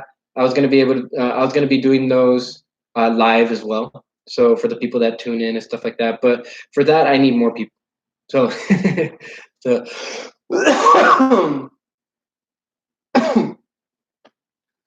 but and that's a good suggestion, Mike, and I'll definitely keep that in mind. Okay, so let's see, Leo. What kind of energy are you going to be dealing with as far as planets? Okay, so Jupiter. Let's see, 1, 2, 3, 4, 5, 6. All right, so everyday things, Leo. Watch your everyday things. Watch the everyday things that you do. The people, places, or things which you are releasing from your life on a daily basis is what's going to help to build you. I mean, this is all happening in your sixth house of Capricorn, and with Saturn in your seventh house, don't count too much on relationships. Relationships are going to be going through a tempering of sorts. I know what that feels like as far as Capricorn and Aquarian energy. So it's you're gonna have to work on it. It's not gonna be easy. However, that Martian energy in your seventh house probably already has you delving deep into your relationships to find out what it is that motivates you, what it is that puts ambition in you, and what drains those two things too, in terms of like the greater whole in the society. So uh, you're dealing with Jupiter influence, right? Seventh house influence, and a sixth house influence, seventh house influence, uh, in terms of like your relationships and stuff like that, and the North Node. The North Node is in your 12th house right now, so pay attention to everything that you've learned over this last year and a half, Leo, and that's going to help you not just to express yourself, but it's also to help you express yourself in a beautiful manner and in a manner that everybody's going to like. So one more roll.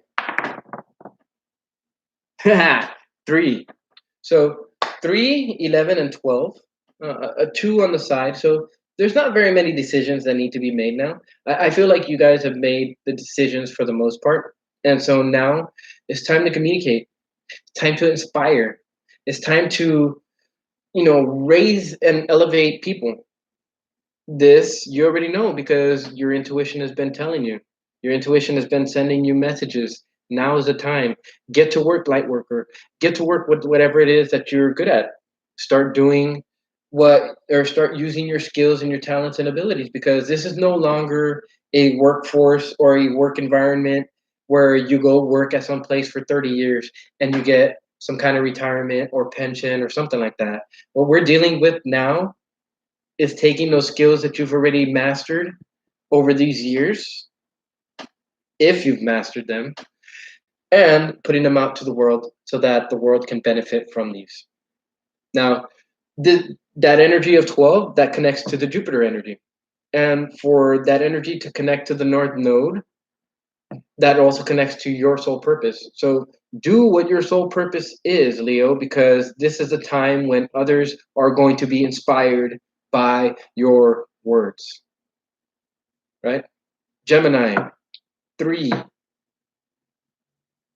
Venus in Gemini. This is all about spreading a beautiful message that can help uplift people. So thank you. Thank you. Thank you, Leo.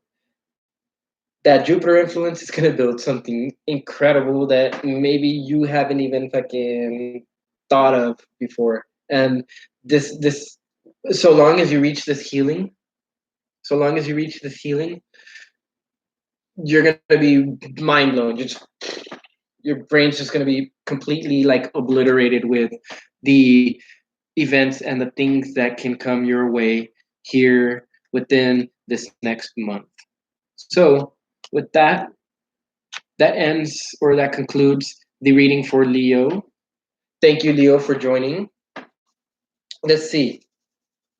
Who's next? Aquarius. Aquarius. All right. Let's see. So what I see is Pisces and Gemini. Okay, so you guys are going to be encompassing more of a spiritual aspect to you.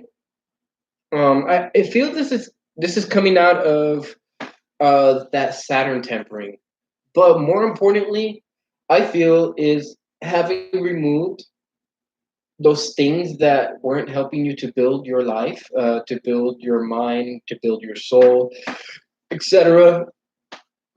And at the same time, you know, this influence here with the Jupiter in Capricorn, I feel like this has been happening in a big way. You guys have been telling people, you know what, you don't serve a purpose in my life. I have no need for you. Why are you here? Or they leave themselves. And at the same time, this is a time when we're supposed to go through everything that is in our vicinity and find out what's useful and what isn't. Anything that has a purpose in your life in a positive manner, not a negative one, can be kept. Anything that has an effect on you in a negative manner, let it go. There's no need for you to be holding on to it, literally. And at the same time, I feel like whatever it is that you guys learn on a spiritual basis, in terms of like how what you've learned about money and how that works within the home, right? Not just the home, but just in the greater society as a whole. You guys are going to communicate that message, and you guys might be communicating it through social media. You guys might be communicating it through um, personal messages, emails, text messages, short distance calls, etc., etc. A lot of it I feel has been because of what you've been shown in terms of money, in terms of how to generate money and things like that. And I feel like you guys are now on that mindset like I need to I need to do something about this. Uh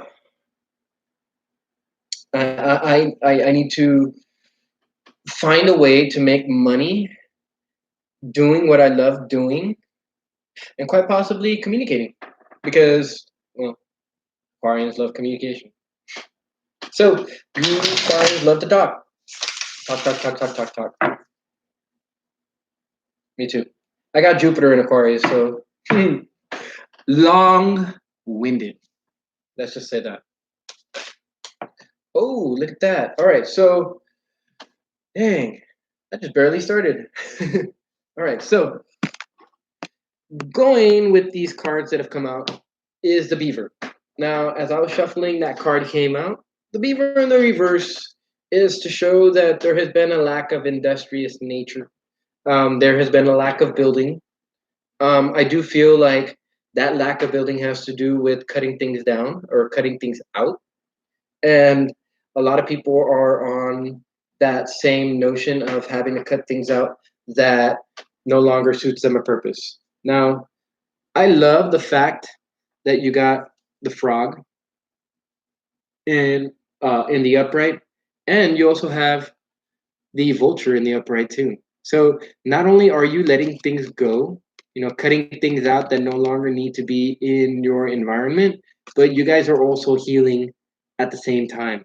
And that's very, very awesome because you guys have Mars in your first house. So this is a lot of Martian energy, a lot of ambition. It's a lot of determination to get what one wants, what one deserves. And I feel that for a lot of you Aquarians, this is about social status. This is about what kind of role you play in in society and like your vicinity as well. Hmm. I'm also getting that you guys are going to be ready for a transformation soon enough. Not yet. And also, you guys are tempering yourselves with that energy from Saturn. That Saturn energy is going to make you a lot more organized, and it's going to make you a lot more sufficient. And of course, once Mars goes into your second house, that's where that spirituality is going to be taking place. That Pythian energy, because what ends up happening is that it shifts into your second house. Your second house is all about self worth. It's the same energy denoted by Venus. I mean, by Taurus. Self worth. Uh, what are you worth to others, and what are others worth to you? But I believe this is more of like the value that you provide to others based on your level of spiritual ascension and your spiritual progress. Right now, I feel like you guys are communicating more or less like what hurts, but in knowing what hurts, you have the ability to change it.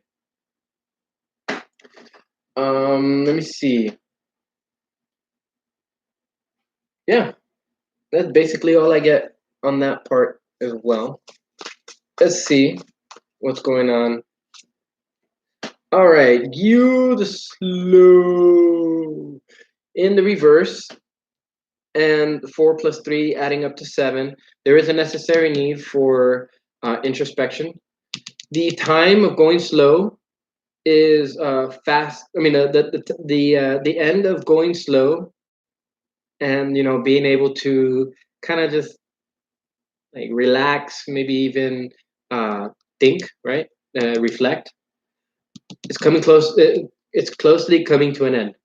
Now, use the time that you guys have left to finish healing, but at the same time, make plans in order to find out what you really need to do in order to move forward.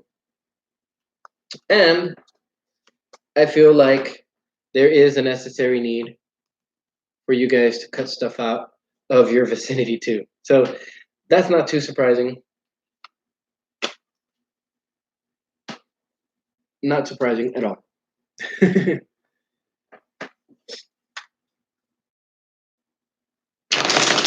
Also, this deals with four, so it definitely deals with the home and family and with finances as well.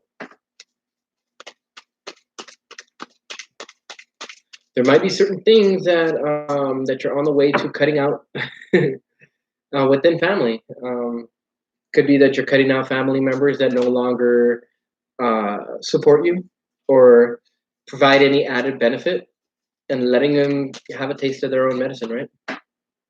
I don't condone it, but I think it's funny. Yeah, there's something that is going to come to an end. There's a death that's fast approaching. It could be this the ending of. Ooh, excuse me. Um, and this could be the ending of this slow period. You know, things are going to start moving faster, especially here within these next 2 weeks. Also, you have Temperance, which is, I believe, the Sagittarian card, if I'm not mistaken, in the reverse. So there's still some inability to like transmute the energies, but I feel like you guys are doing a very, very great job of it. This beaver in the reverse, though, it kind of like, I don't know, it bugs me. It's telling me that you guys are not being the best that you could be, right? It's not to say that you aren't doing what you need to do, but it's not. It's just telling me that you aren't being all you could be. And I believe that if you give it your all, that death will come. Some of you guys could be dealing with the Scorpio, not necessarily, or a Sagittarius, but um, this could also be speaking about any planets or um, any planets that are going on right now that are in Sagittarius or Mercury. I mean, or Scorpio, because any planets in Sagittarius are actually sextile. Your the sextile Mars in Aquarius, and also are square to Mercury.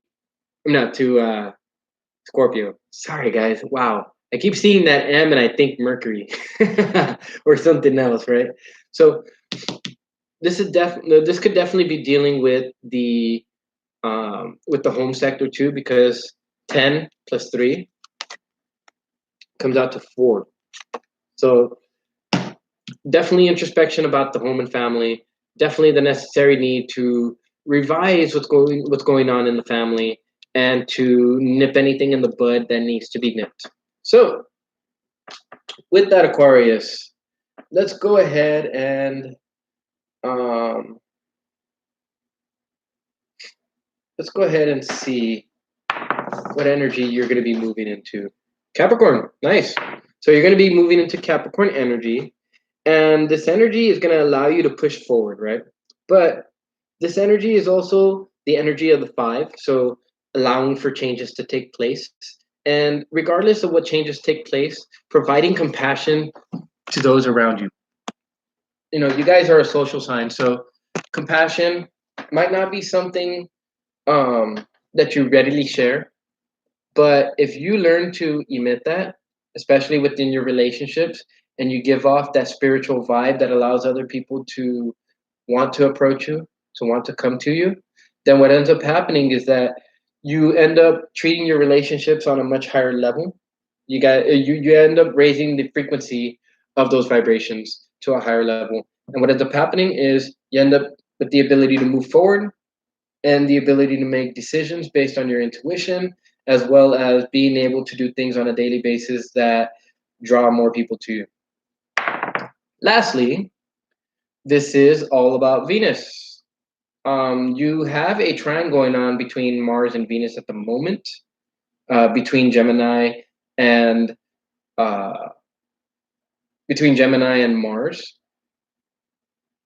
I mean, Gemini and Aquarius, Venus and Gemini, and Mars and Aquarius. So, and that's not funny at all. This is what I got. Oh no, I'm over here spitting on my thing. No. Okay, so running this back. Okay. Now, this is definitely dealing with your Venus influence, but it's also dealing with the Martian influence, right? The Venus and Mars trine, and it's also dealing with the North Node. The North Node is actually getting pretty close to Gemini also. So North Node energy crossing with Venus might actually help you to see the beauty in whatever it is that you want to do in terms of like your skills and your talents and your abilities, and might actually give you some insight into how you can best reach that course of action. So thank you, Aquarius. It's time to move into the next sign. Let's see, who's the next sign? Who's the next sign? Who's the next sign? The next sign. The next sign. All right, Taurus. Yeah. All right, Taurus. You guys may have been focusing on relationships quite a bit in the past. Um, at least for the last month. At least. That's just Martian energy right there. And that's the Martian energy in your 10th house. So dealing with your with your own status, also with relationships at work and stuff like that. So you guys have the sun and you guys have Uranus in your sign. The sun and Uranus is an expression of your true self. So what's being asked of you, Taurus, is that you express your true self. And express your true self because that's going to take you on the trail to riches. Riches, fame, status, everything that you've been wanting. And actually, I see you tempering yourself within the work environment or within your social group, and putting yourself out with a pretty decent amount of energy. They know that's not the full extent of your energy though, and they know that you have that Capricorn type energy within you, that ability to organize, right? The ability to move slowly, and the ability to make decisions based on practical natures as opposed to just going off of a whim. Now, I have both that practical nature and the spiritual concept melded together.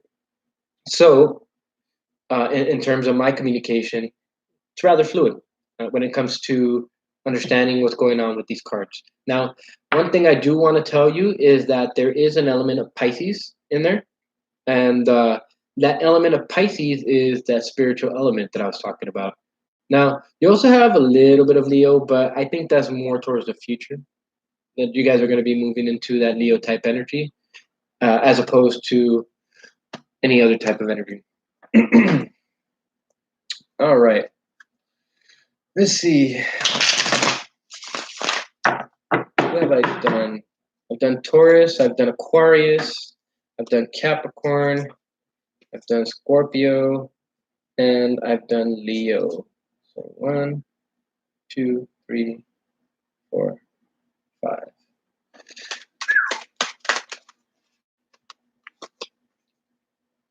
5 signs in a half hour. That's not too bad, huh? Or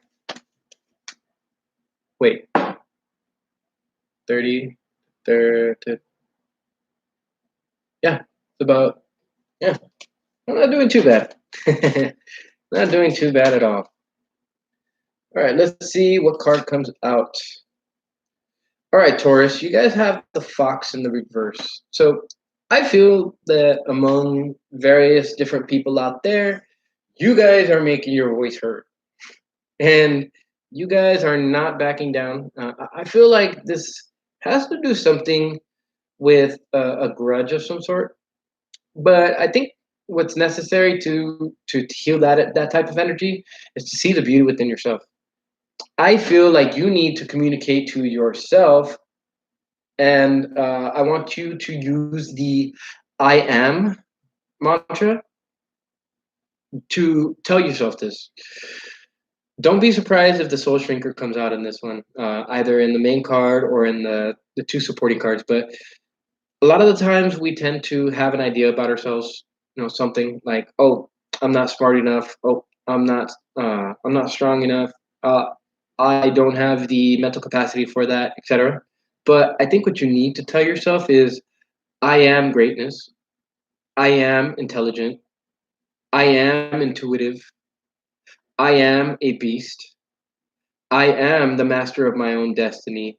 And just keep going with that, because the more that you tell yourself that, the more it actually gets ingrained into your programming. So with the fox, I feel it's not so much telling everybody out there as opposed to how it is telling everybody, or well, telling yourself in here. Because you soon will have the North Node going into Gemini, into your second house. So far, it's been going through your third house for the last year and a half. And you've been really like communicating about how you want to care and nurture for people. Maybe you've been sending emails, texts, phone calls, etc. And once this energy moves into second house, it's all about expressing it. This is all about actions speaking louder than words. And at the same time, your actions will speak louder than your words. So instead of just telling yourself, do it. Do what great people do. Do what famous people do. Do what, you know, not just what famous and rich people do, but do what it is that you need to do in order to become a champion, to become great. And you'll find that as you do that, that you'll have that energy pushing you forward, and people will see that you care for them based on your actions, not just your words. Also, and what better card to come out than the whale? This is about a voice that's so powerful that if you were to be anywhere in this vicinity, even probably somewhere out here,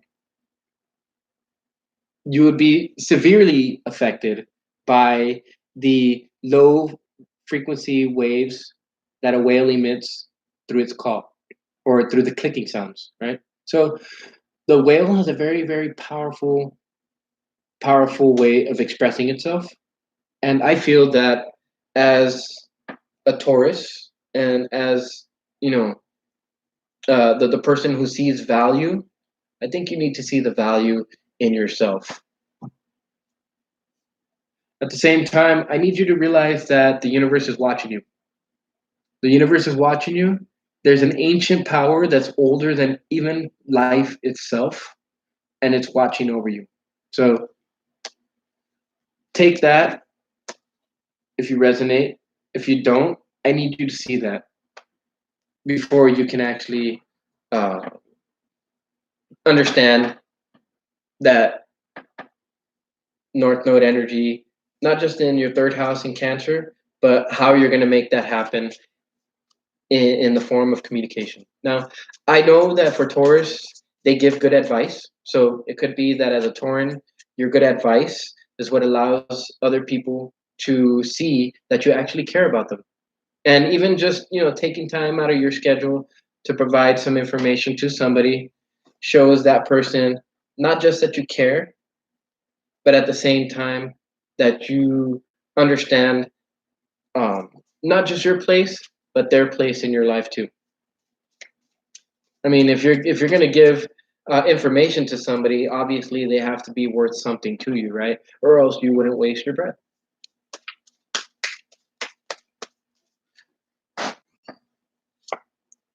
All right, so I see that like some of you Taurans through these changes, you guys. Well, let me go ahead and put this down so you guys can see it. All right, so I feel like a lot of you guys, a lot of you Taurans have been going through changes. Might not be feeling the love and affection uh, that this card can provide. I feel like maybe you guys have been feeling trapped. That could be another thing too. Trapped in your own minds, I would say. But it could also be trapped in your own homes. I mean, you're talking about the alchemical symbol for Earth, which is more of like the material plane, as well as these current lockdowns that are going down. I feel like a lot of you Taurans feel caged up, feel boxed up, and for one reason or another, you guys tend to gravitate towards the need to finally express yourselves when you had enough. So personally, I feel like some of you guys need to stop and hear the tune of the piper. Stop and smell the roses. Um, I feel like as far as Taurus go, then this could be related to everyday things. I feel like some of you guys are not. So some of you guys are not like really paying attention to the song that the universe is playing. It's like you're speaking, but you're not listening. That's what I get. Maybe it might be necessary for you guys to kind of chill a sec. You know, just sit and observe instead of talking. Listen, and you'll hear that tune. You'll hear the energy of the universe. Yes, introspection. You can't make this shit up, guys. The Hermit is all about introspection, but it's introspection for self fulfillment. You know, he's a thinker, but ultimately he's looking for his own self fulfillment. Because once you actually go deep and you look for that information that you need, that knowledge that you have within yourself, that next card, that 10 card, that's the Wheel of Fortune. Things change, things move, the wheel turns. So um, I kind of feel like there is certain things that need to be put to death for you guys. They're not helping you build either. And let me see. Let's see, Virgo type energy. Where's the Virgo? One, two, three, four, five. Okay, so 5 houses from you. I think you guys will find a little bit of a pleasure in organizing things, but I think this is delving more into the ninth house theme, which is Sagittarius, and understanding the messages that come through. But if we go to the Scorpio theme, right? One, two, three, four, five, six, seven. It deals with relationships. So um, I feel like there is a necessary need for you guys to kind of tap into this or to tap into this energy of the green woman, which is creative energy. This energy is uh, vi- it's a vital jump. It's a jump in your vitality, basically, and it's a jump in your creativity. I feel that with this card in the reverse, some of you guys have not been feeling that creativity that the fox also portrays. You know, I feel like you guys have been saying more, possibly doing more, really than rather listening to the universe and finding out what the universe wants to send your way. Now, with that being said, I want to go ahead and go back into the astrology. You guys have Mercury, the Moon, and Chiron in your 12th house, so there might be things that have bothered you quite a bit. Right now, you'd probably be feeling that emotion right now, and at the same time, you guys have just entered into your birthday months. So I just realized that. Happy birthday, Torrance. I know one of you guys had a birthday yesterday and the day before, right? So for Taurus, this is that energy of renewal. This is the energy of beginning something new. But you can't begin something new until you go in and you realize, why have you been saying so much? What message have you been spreading? And is that the correct message? I think you guys will figure that out within these next couple days. Really dig deep. All right. Oh, wow. You can look at this. You cannot make this shit up, people. You cannot make it up. So you're going to be dealing with Virgo energy, right? That's the main theme. You guys are going to be moving into the hermit type energy, the introspection, observation, listening, right? And you guys are going to be moving into the energy dynamic of fire. Now, this fire energy is focusing on Sagittarius themes, which are all about higher learning, higher education, um, universal knowledge, which is opposite of the third house, right? And you guys are also going to be dealing with the Leo type energy. And the Leo type energy is about having courage, it's about having strength, right? And it's all about expression. So you guys are going to be entering into a period where expression is going to be very, very important. And I've been saying it this whole time. That's why I'm not drawing extra cards, guys, because the everything here tells me whatever it needs to be known right then and there. So it makes this a lot faster. And in terms of that organization, don't be too self-critical of yourself, Taurus. You know, as the person who sees worth in oneself and others, if you do not see that worth in yourself at that moment, you will criticize the fuck out of yourself. And that is not necessary because, you know, you're moving into a more balanced, more analytical energy. And it's going to be necessary for you to kind of step back and observe. Let's see what kind of planet. Pluto. All right. Pluto, Neptune, and the Sun. Yes. Oh, lordy, lordy, lord. I'm telling you guys, this is why I'm keeping these things short now because it just says the same thing over and over and over again. So, Pluto energy. It's about letting go. It's about letting go of those things that are no longer, helping you build. And also, it's about letting go of those dreams that no longer suit you.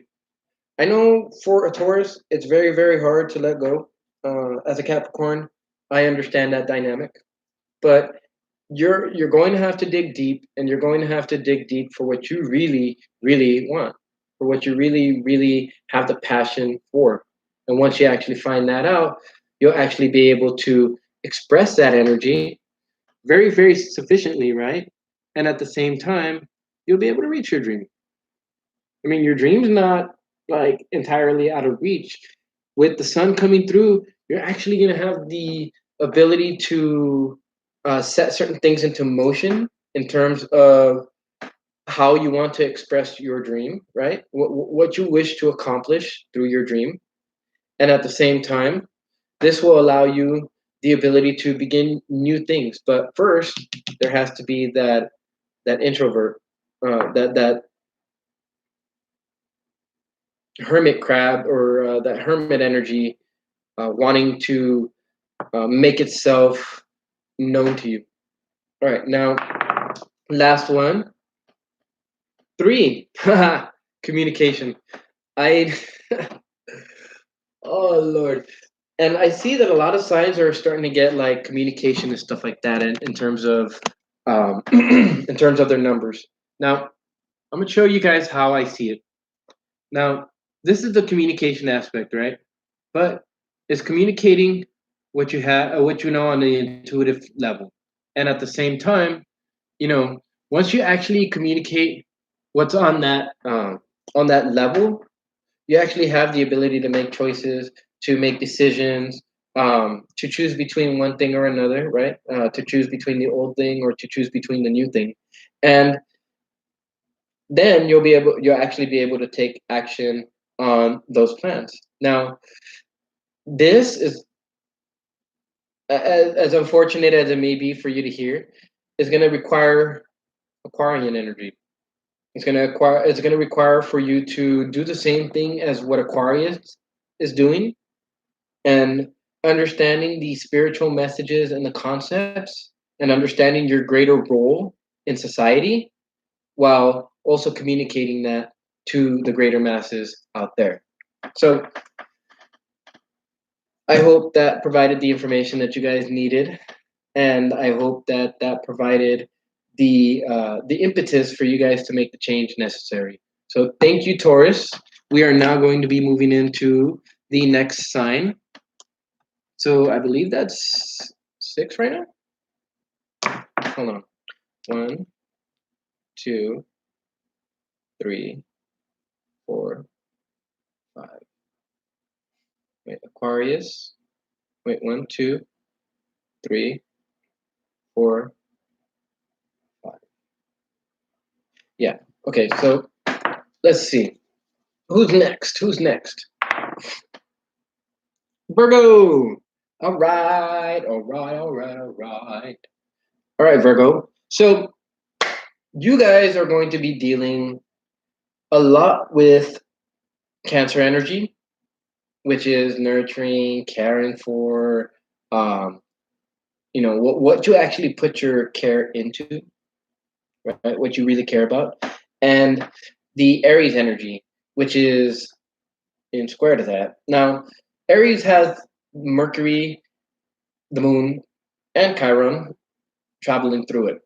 Just recently had the Sun in there, but the Sun has moved out, and it's now in Taurus. And so, with Mercury there, there is a lot of necessary need to think of how you can move forward with your plans. Now, I say your plans because Virgos are always thinking. And so, with Uranus and the Sun in your second house, this is a necessary need to express yourself in a unique manner. And at the same time, this unique manner is what's going to bring in the finances and it's going to show you the trail that you need to follow down. Now, that all requires what? No fear, right? Knowing what you need to care for yourself and then taking action on it.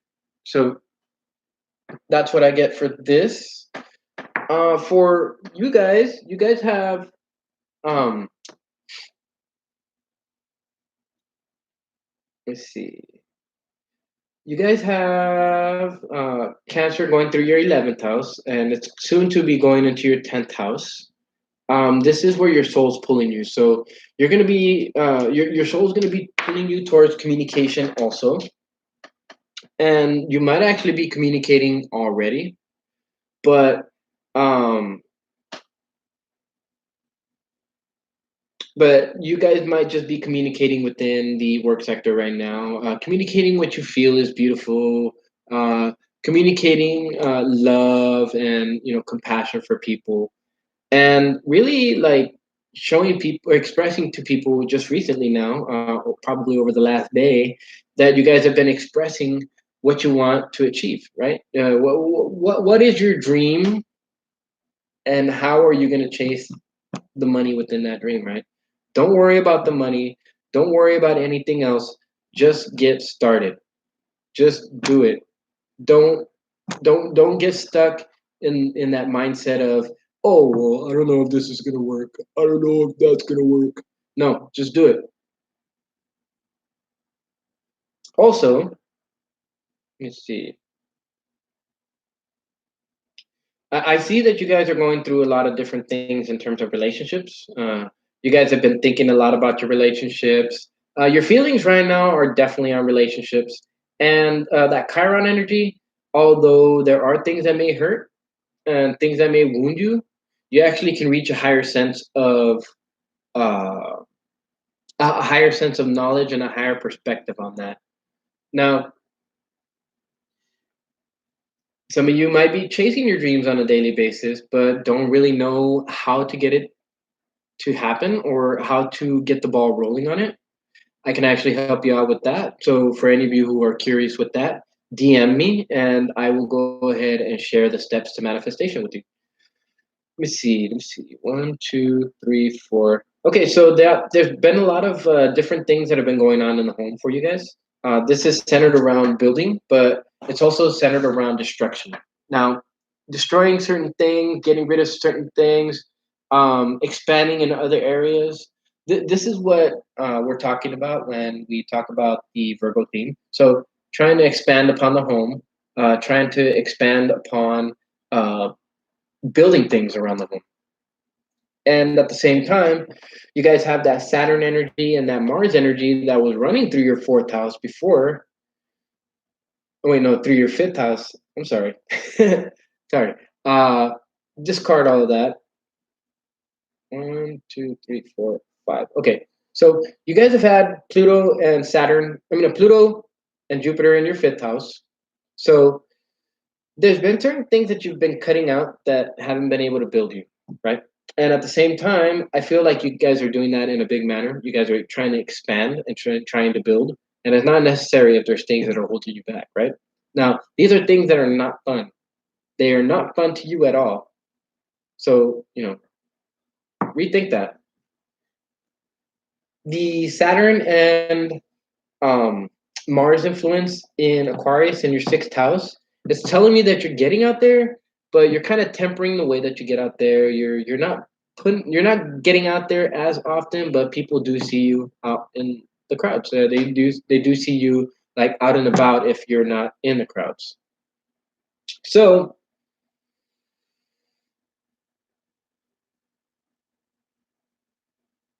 hmm,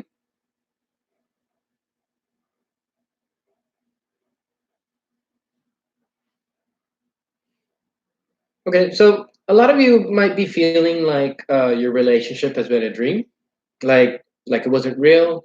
Maybe like there's just too many like twists and turns, too much fog. You can't really like um, make your way through it. But all of these things are happening in order to allow for change to take place. Uh, and that's eighth house matters. Eighth house in Aries. Now, you might feel you might feel like these changes hurt really bad, but they're actually causing a transformation in you. And they're meant to cause a transformation in you because you're dreaming right now. You don't need to be carrying the luggage of bullshit that you're carrying around from your last cycles and stuff like that. This is definitely a time to move forward into something new. And I bet you anything, we'll see that change, that energy for change and transformation in any one of these things here. So with that, I'm gonna go ahead and turn the camera down once more so that you guys can see the cards that are drawn.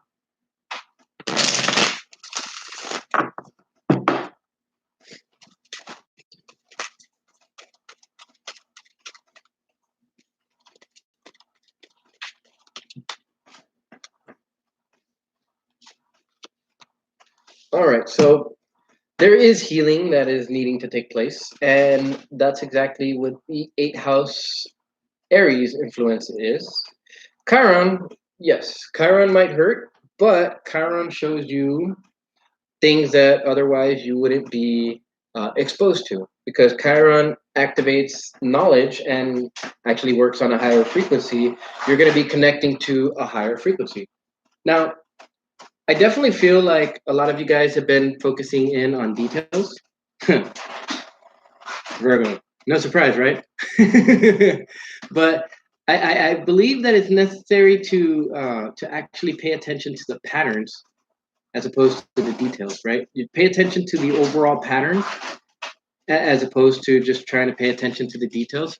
Because just trying to pay attention to the details is going to destabilize you like it has in the past and like it will in the future if you continue to try to do that kind of thing. Now, it's not to say that healing isn't possible. It's just to say that you're kind of blocking it for yourself, Virgo. So this shows that healing is possible and that the only thing that you need to do is focus in on the pattern of your life and understand its flow. And at that point, you'll have the ability to not just heal yourself, but then navigate your life from that point. The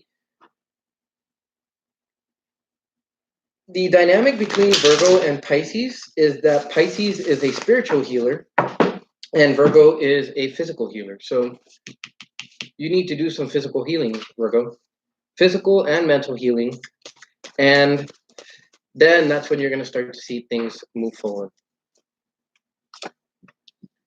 All right, yeah, I kind of feel like you guys.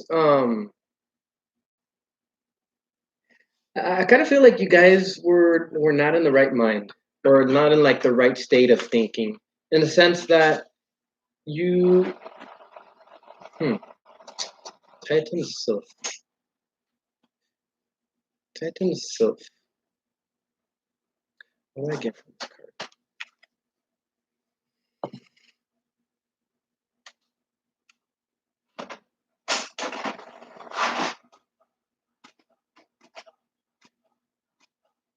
Hmm.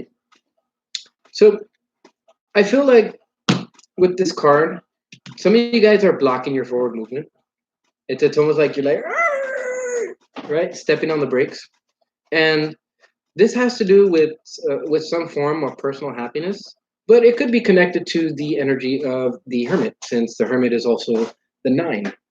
Um, Nine is one of those numbers that is associated to humanitarian efforts. So it could be that in terms of reaching your healing, there may first be necessary for you to show like some kind of care and compassion for humanity in general.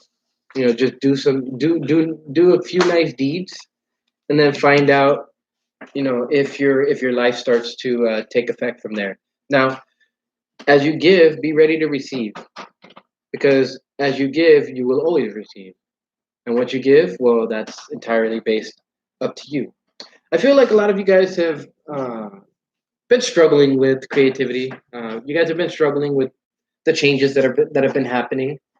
I feel very much that you guys have been removing a lot and like making big sweeping changes like across the board.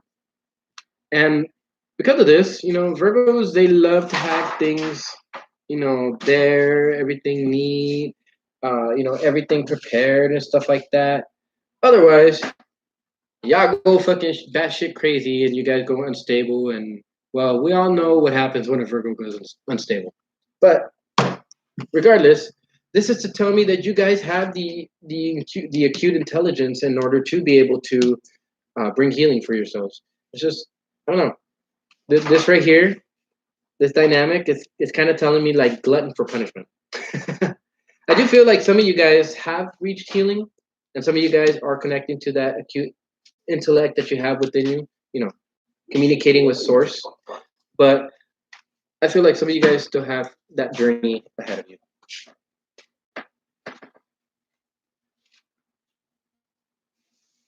You know, I'm actually liking this. I'm actually liking this format. Keeps it short and sweet and to the point. I might actually be under 2.5 hours for the first time in like years. That one too. No, no, no.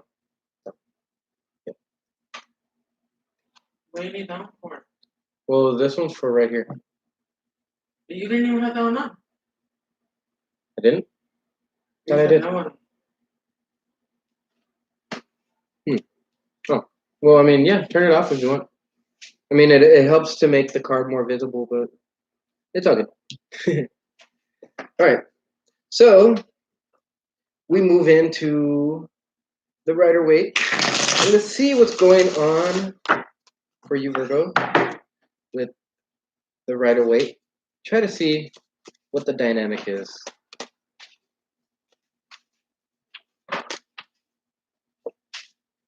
All right.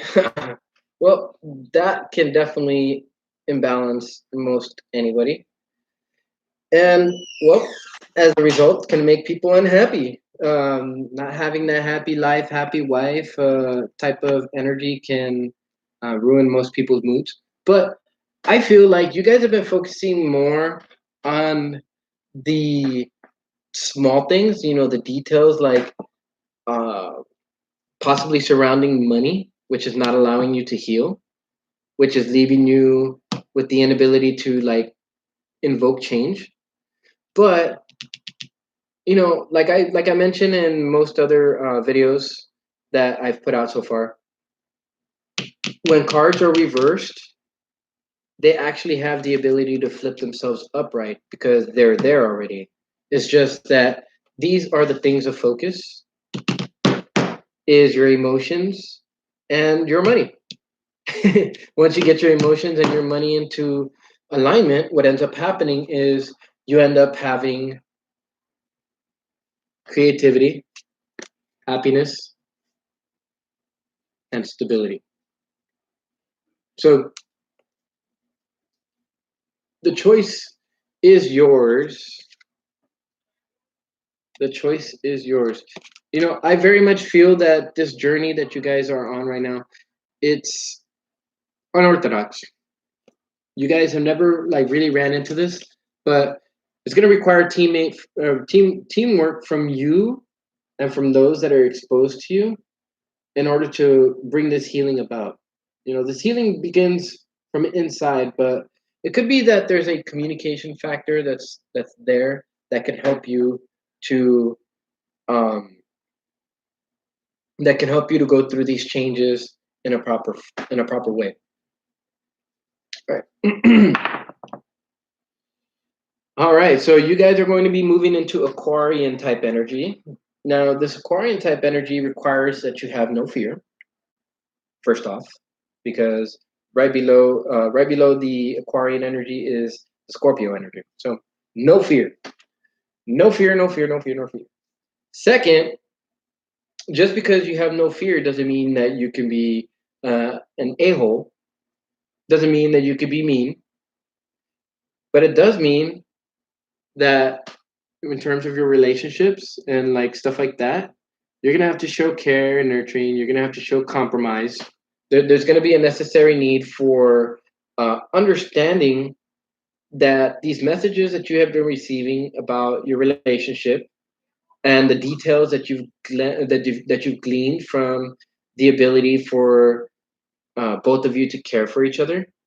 This is what's going to help you to understand, how to care and how to nurture for other people, as well as maintaining those proper relationships and being in relationships where either both are taking and giving at the same time, or where both are balanced in their give and take.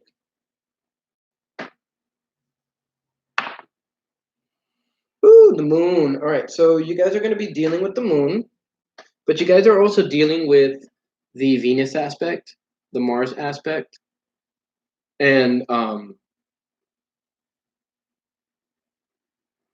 the Uranus aspect over here on this side. Now, the moon. Let's see, where is the moon right now? All right, Virgo, Virgo, Virgo, Virgo, Virgo, Virgo, Virgo. Let's see. Well, there is a full moon on. There is a new moon on the 23rd, which, let's see, what's today? Tuesday, right? Okay, so on Thursday. And so this new moon on Thursday, it's going to be in trine to the planets that you have in your later stage of Virgo. And this trine is one of those easy ways to heal, to bring in that healing energy. So make sure that you take the time to communicate. Let's see, 12, 11, 10. To communicate to those in your workplace, how much you value them, how much you care for them, as well as letting them know that,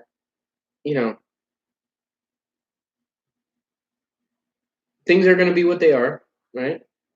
But at the same time, is to understand that they need to take action on their feelings, on their intuition, to allow them to move forward in a proper manner. In a proper manner that evokes one's special gifts, talents, and abilities.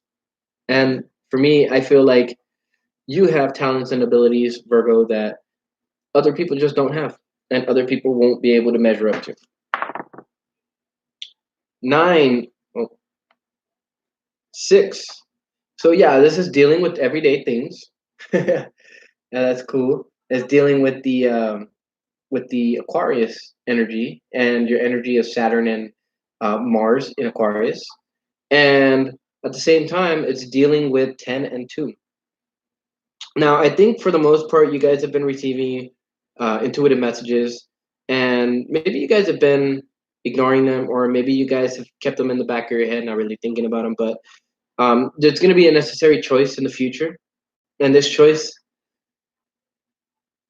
has to do with your happiness, and it has to do with your finances, and the way that you're able to show compassion from that point by having your finances and everything happy, everything, 10 of cups, right? Upright, not 10 of cups reverse.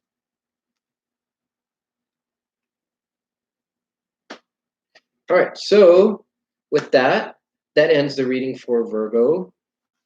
Thank you, Virgo. Um, if you resonated with that, be on the lookout for your guys's new moon readings, right? Yeah. And that'll give you more insight into whatever this was, or it might actually give you some totally new insight that you need to hear. So let's see who's next. Pisces. All right. Pisces, Pisces, Pisces. Hey, this is that opposite spectrum, right?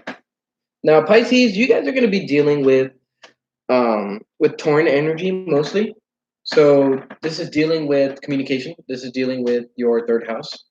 And this is also dealing with not just communication, but how electrifying that communication is, right? Like this is talking about what is it that sets you apart from everybody else, and how are you expressing it? That's the main theme for you, Pisces. And some of you guys might be into social media and stuff like that. Um, for those of you who are, you know, take that communication that you normally use while at home, and that might actually like help to give you the impetus to move forward and to do it. The reason I say home is because the planet Venus is right in Gemini. Venus rules over Taurus, and at the same time, we got Gemini right here on the side. So Gemini has Gemini is in your fourth house, and it also has Venus traveling through it right now. So that Venus Taurus, that Taurus Gemini aspect right there, that's very important. That's where the majority of your energy is going to be at. So, or is already. And then of course you got Capricorn, which is in no, which is in your 11th house. And I see like you've been getting rid of a lot of different people that maybe have no longer served a purpose in your life, um, that are no longer helping you to build.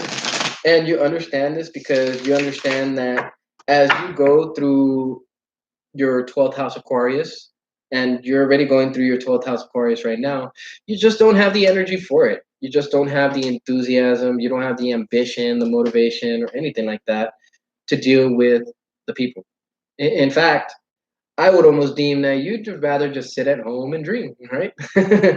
But soon enough, you're going to have to take action. And that action is going to have to deal with Mars. Once Mars rolls into your sign, that's your first house. You're going to have to take action on what it is that you've learned. Mars always learns something. All planets always learn something when they go into their 12th house. Mars ends up learning, hey, you know what? I do have the power. I do have the ambition. I do have all of this. All right. So moving into the first card. The snake. Nice. All right. So the snake is all about balance. It's all about the universe. And what the universe is trying to do is to help you heal, Pisces.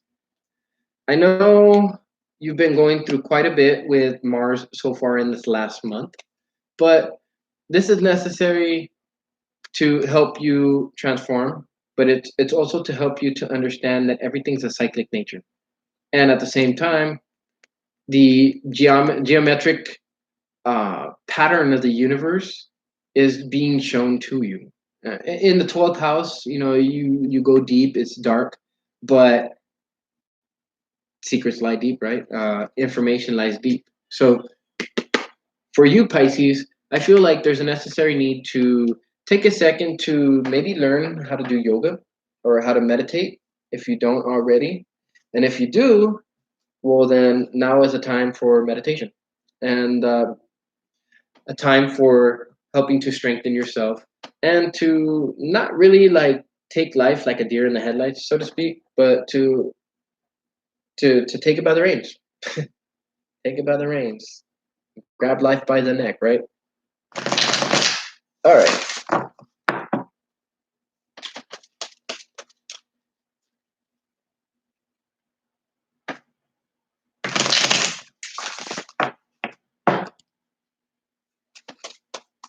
225. I think I'm doing a very, very good job. Let's see. At this rate, the only people that I have to do is Sagittarius, Libra, Cancer, Gemini, and Aries. All right. I might actually get done before the 3-hour mark. All right. So, death. Nice. All right. So, you guys are going through some changes right now. Hmm.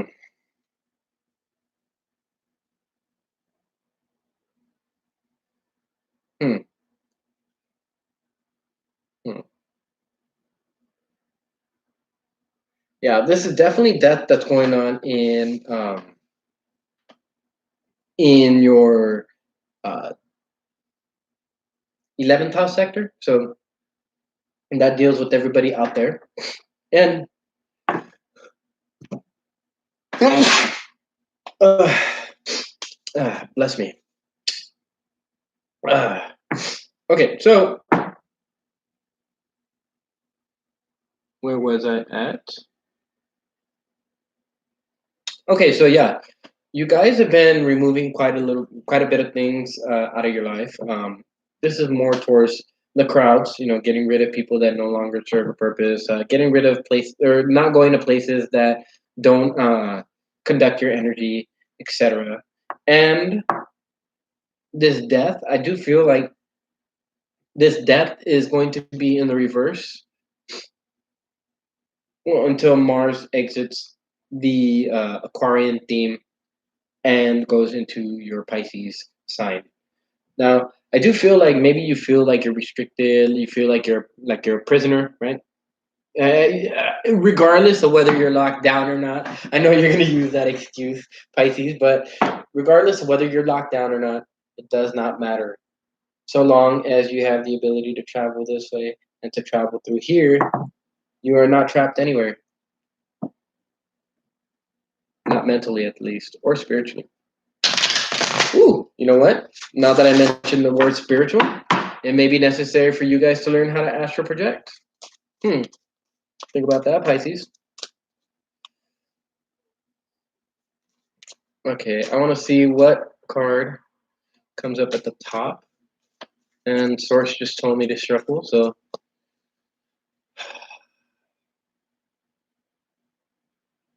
Ooh, the Singer of the Chalice. Yeah. So it's about things like hope. It's about things like um,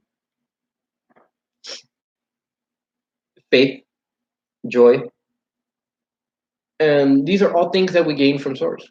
These are all energies that we can feel, emanating to us from Source. And you know, in this situation here, there is something that is going to end, Pisces. Not exactly sure what. That all depends on your planets, your signs, etc. I mean, your planets and your natal chart and everything. But I feel like there's going to be a certain there's going to be a certain like physical thing that you're going to realize about yourself, and then that margin energy is going to take off as soon as it gets um, into your sign of Pisces. And by then, you would have already been at the very least a month established into whatever it is that you're training yourself to do. Now, during this time, it's not necessary for you to sit around. Learn something, do something, see something. The this is a time where when they're busy doing stuff out there, right? The government and all of them are busy doing stuff out there. That's when you should be busy doing stuff in here. That makes sense. All right, so let's see what kind of energy you will be encompassing and what kind of energy the Rider Waite can clue us in on.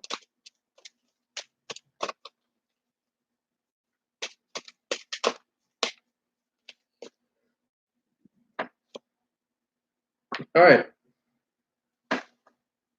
Oh, I totally forgot to put this down.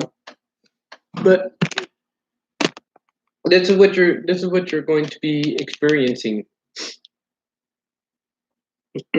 Pisces. Happiness. Full cups. Completion.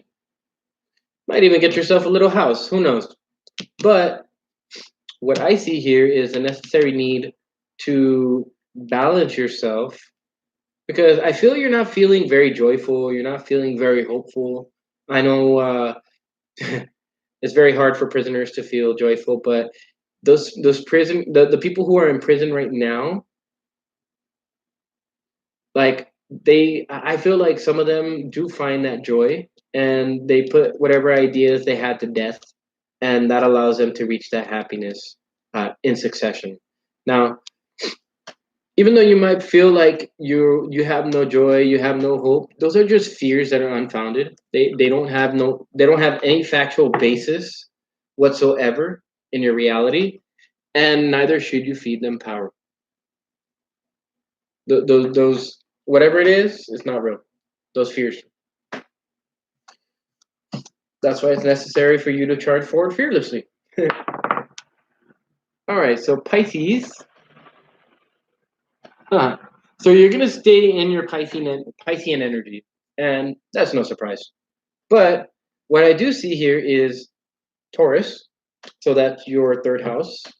Communication, right? As I was mentioning before. You have Gemini over here on this side, right? And that's all about communication. And then you got Capricorn on this side.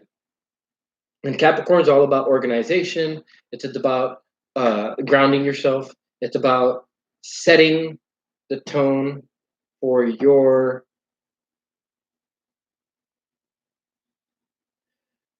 superiority is not the word that I'm looking for. Um,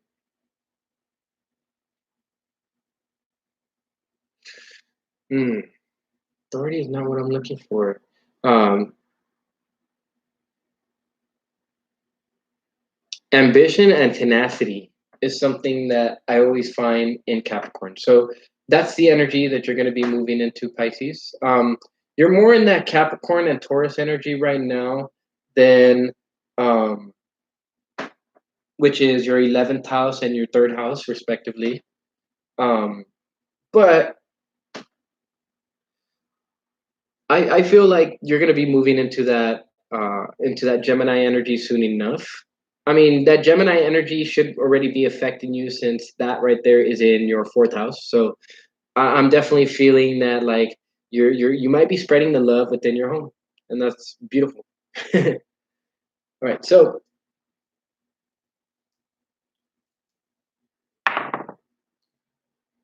North Node, yes, and the Sun, yes, and Mercury and Jupiter. Oh yeah.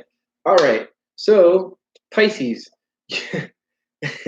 You are going to be shown your your destiny very, very soon. Now, pay attention to whatever it is that you communicate, and pay attention to the movement of the sun. The movement of the sun is tied into your soul purpose.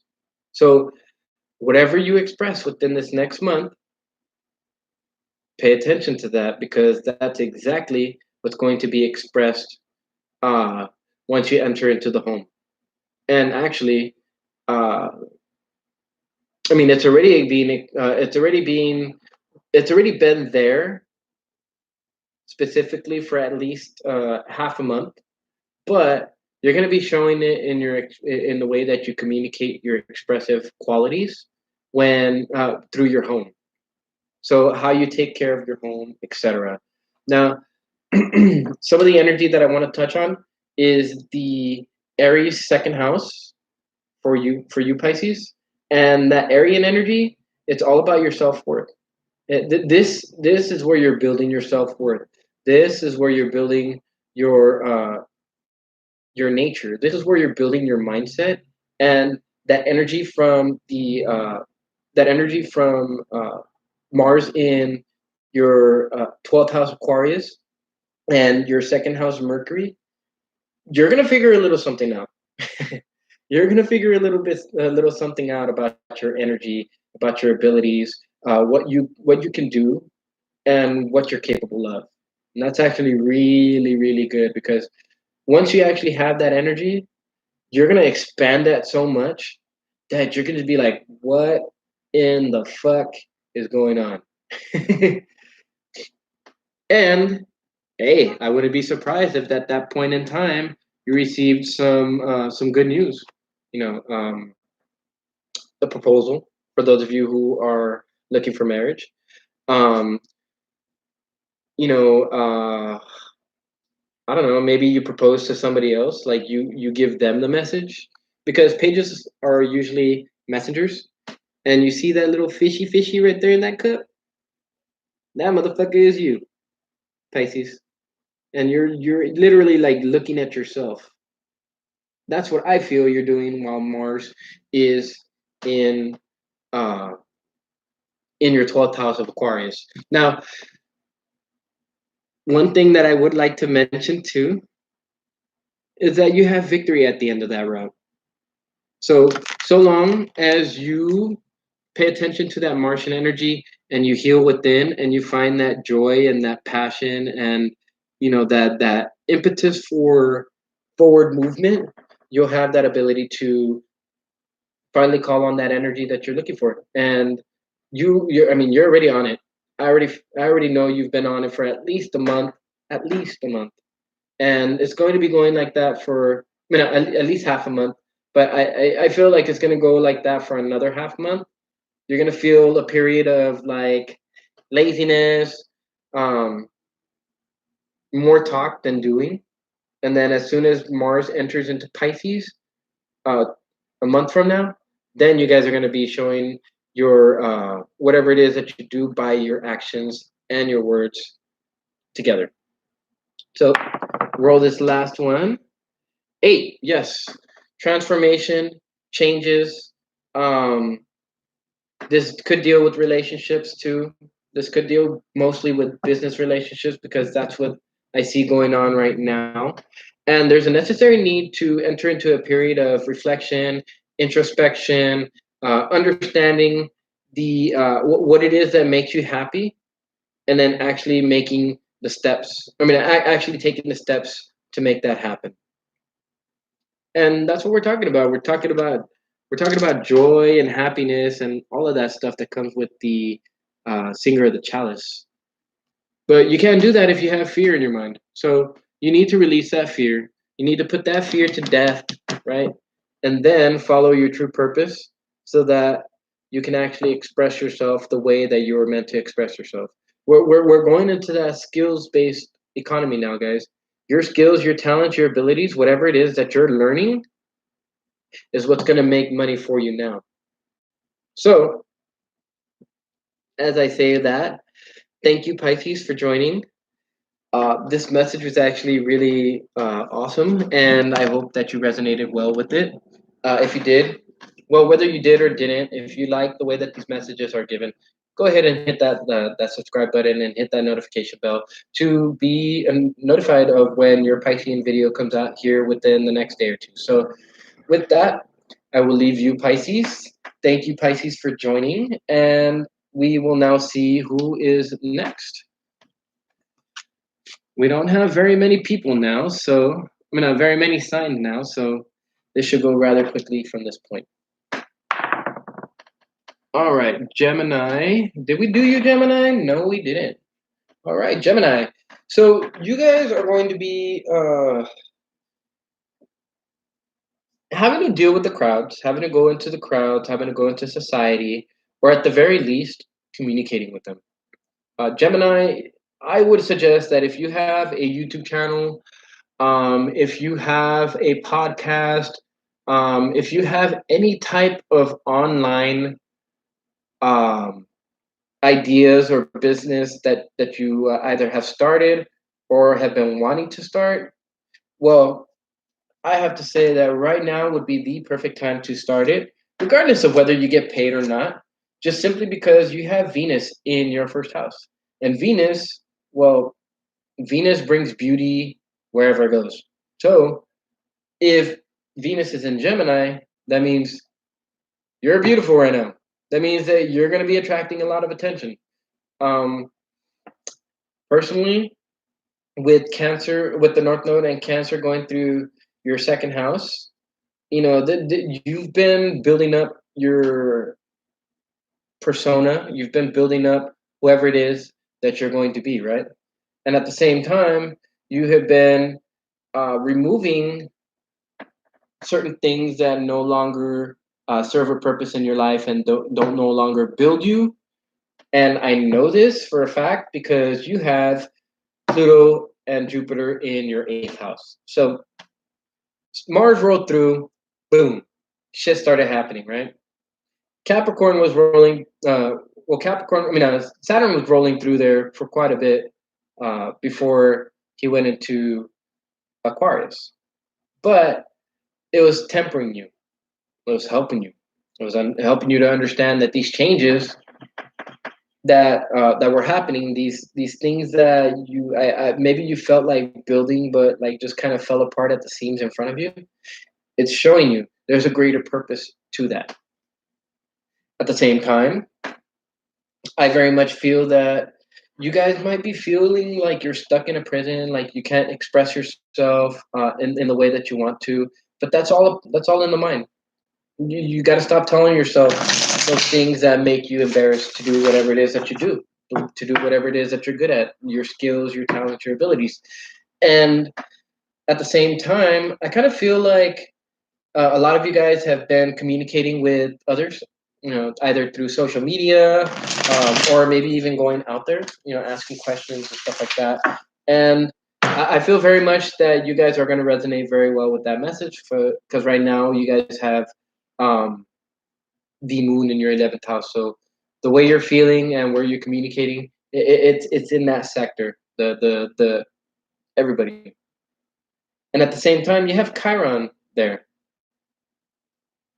Chiron in the 11th house, there's going to be things that people say, things that people do, mannerisms and stuff like that, that's going to blow your fuse. But don't. Actually, what you need to do in that situation is understand why that's happening and understand how to fix it. Just like this virus, understand why it's happening and how you can fix it. You can't understand how to fix it until you understand how to what it is, right? So black egg, yep, definitely saying something. The black egg in the reverse, it's letting me know that some of you are finally saying something. I do feel like some of you guys are still stuck in the black egg upright, which when you think about an egg, it takes time for that egg to hatch, right? So as it's sitting there, this is proper communication, and this right here is blocked communication. The black egg in the reverse is one of those cards that it's one of those cards that describes somebody who has a hard time saying what needs to be said. But in this sense, they're already saying it, and at the same time, I kind of feel like you guys have been through quite some shit because you guys got the stingray at the bottom, and the stingray in the reverse, it's all about having built that spine. Having built that strong foundational energy within you, having activated your chakras, having activated your chakras, etc., etc. And I feel like maybe you guys have been underwater so far, but you guys are going to be called out soon enough into the outside world, and it's going to be necessary for you guys to prepare for that. This is connected to the fifth chakra, which is a throat chakra. So once again, communication, no surprise there. And this also means that in terms of the vocal chakra, you know what? So some of me says that you're gonna need to show that through your actions too. But I don't know why. Something told me you're gonna have to be honest. You're gonna be honest with yourself first. I think that's what it is. Honesty with yourself first, so that you can be honest with everybody else around you. Authenticity, because when you think about the black egg, it's not just uh speaking truth or speaking in general, but this is absolute truth. This is in a sense um the ultimate truth. And the black egg, it comes from an authentic place. So that could be something right there that I haven't really paid attention to, but good thing that it came in right now. Yes. Okay, so you definitely have fears that you've been thinking about, but this card in the reverse is telling me that you're letting go of those fears, which is actually a really good thing, Gemini, because when you let go of your fears, you can say what needs to be said, and you don't have to worry about it. You can say what needs to be said. You can focus in on the details, right? You can articulate whatever those details are. And at the same time, it's not like you're doing it to, how would I say? It's not like you're doing it to harm people. It's like you're trying to help people and come from a more authentic place in your advice and in your speech and in your details. So whether people take it the right way or the wrong way, I don't think that's anything that you have to worry about. But with Gihyop, it looks like you guys are getting rid of that fear that maybe has penetrated you guys for a while.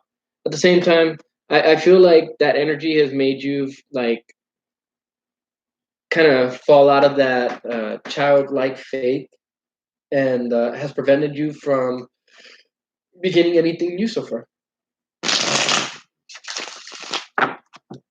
All right.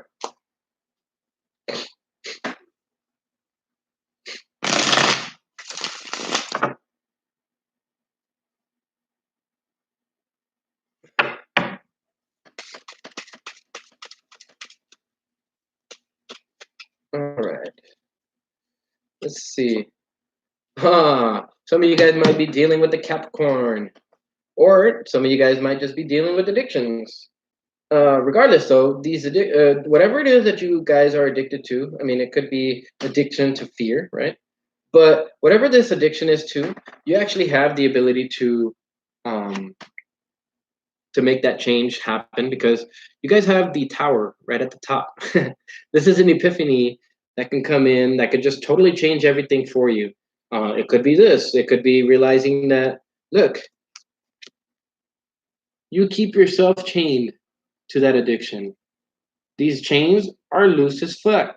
You could take them off your head. You don't have to struggle.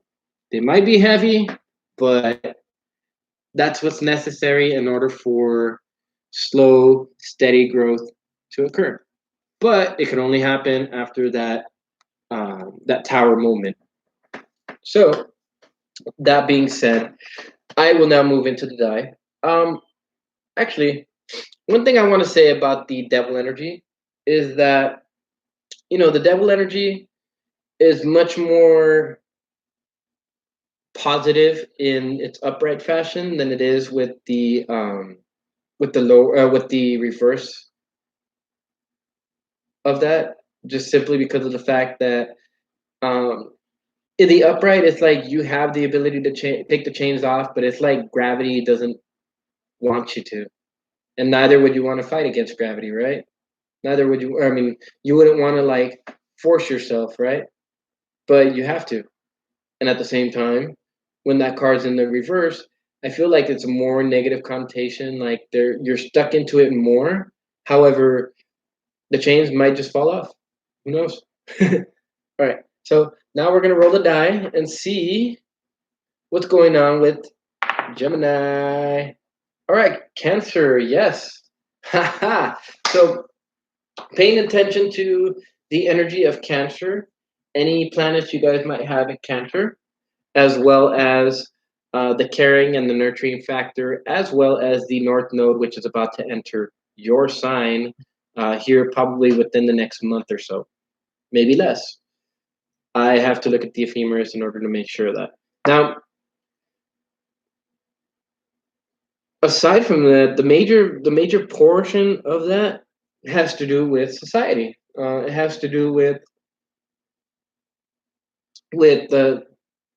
communicating to society what your dreams and aspirations are. And the reason I say that is because there's a trine. There's a trine between Venus, the energy in Venus, and the energy in Aquarius, between Mars and Venus. If there has been ever a time to make things happen and to get things going, it would be now. Just purely because of that trine energy. You don't even have to call upon it. It's just going to make its way into your life. And then also, the main portion of this, though, is you may have been hurt in the past, right? By showing care and compassion and nurturing and stuff like that. But I feel like if you show no fear and you communicate whatever it is that you communicate, whether that's care, whether that's love, compassion, anything like that, people are going to catch that notion. People are going to catch that message.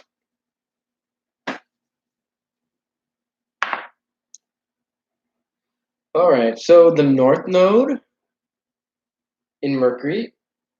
All right. So this is yummy right here. Okay. So North Node. I knew that the North Node was going to be something important, and I knew that it was going to pop up, and so and that's why I explained the North Node in Cancer and all that, right? So, and then of course Gemini is going to go from Gemini to Cancer. So the right now it's been about building your self-worth, right? But pretty soon it's going to be about expressing yourself from that place. It's taking everything you've learned from that Cancer theme and applying it to your own Gemini theme. It's going to make you more compassionate. It's going to make you more caring. It's going to be different for people, right? But I feel like in some way, shape, or form, it'll help you to get over any addictions you might have. On that note, you have Mercury. So this is very much dealing with the mind. This is very much dealing with your 11th house factors of talking to everybody around you, social media, etc., right? People in groups, gaining your information that way as well. And also by that right there alone will help you to understand what your true purpose is. But it's not enough just to find out what your purpose is. You have to express it, and you have to move forward with ambition, with determination, and perseverance. And that's exactly what's being called of you today with the sun and Mars on one side, and then the Mercury influence in the middle, with the North Node being the main influence here. All right, now we roll the die. 11. You know this, Gemini. I don't have to. I don't have to tell you anything else at this point. And I mean, this is the end of the reading, but you know what you need in order to reach your completion. You know what you need in order to reach your happiness. All you got to do is just pull the trigger. Decide. Take action. I hope that helps for you guys. So, thank you, Gemini. Thank you for joining. Thank you for your attention, and hopefully you guys can remove these addictions from your life and actually put your life uh, on a better playing field, so to speak. All right. So who do we got? We got Aries, Sagittarius, Libra, and Cancer. All right. Let's see who's next. Cancer. Cool. All right. So Cancer, you're gonna have to be dealing with details, right? Don't be self-critical of yourself, and at the same time, encompass that Martian energy, right? That energy that's in square to you, and use that tension that you're feeling right now with all those planets in your sign. I mean, in square to your sign, to push you forward, to move you forward, to become fearless. First of all, to do the research that you need to do, and then to move and make and to do what you need to do when the time takes place or when the time comes, right? So I want to go into your astrology. You're going to have the north node go into your 12th house of Gemini. So you might not feel like you're able to communicate with people. You might feel like your messages are ignored. You might feel like you're trapped in a prison. You might feel like whatever it is that you're saying is just confusing to people. It's just that they don't understand the frequency that you're on, and actually your frequency might actually be junk. So, but I believe that through the next year and a half, you guys are going to find out exactly what you're made of and exactly what your true purpose is, which is, I don't know, satisfying to me. I don't know. Just knowing that people figure out their soul purposes. I mean, or if I help them figure out their soul purpose, it's even better. So you already have Venus in your 12th house. You might already be feeling that lack of love. You might already be feeling that lack of beauty in life. But just give it about a month, about half a month, things will start to change. But do be aware that, like, as it moves through the first house, if the North Node moves into your 12th house, um, then it could be possible that you might feel the love, you might not. It's kind of like I don't know, like it is, but it isn't type of deal. But it might also be a necessary need for you guys to communicate what you need to communicate, because Gemini is all about communication. If you guys have been interested in starting any podcasts, starting any YouTube videos, anything like that, just like Gemini and Aquarius, if I'm not mistaken, now is going to be the time for you to be doing the same thing. Actually, you're going to be called upon to do that, or to do just that. And you're being called upon to do so because it's necessary for you to communicate the message that you communicate. However, there is a necessary need to understand what it is exactly that you're chasing, right? And at the same time, uh, to understand what your dream is and to communicate what your dream is to your partner or to your coworkers, your social group, everybody, um, anybody who you can. And right now, you have Mars in your eighth house of Scorpio. I mean, of Aquarius. So right now is the time for you to be making changes. This energy that you're feeling is not just to sit around and do nothing. It's to help yourself change. So there's that. I'm gonna go ahead and shuffle these cards and get them out as quickly as possible.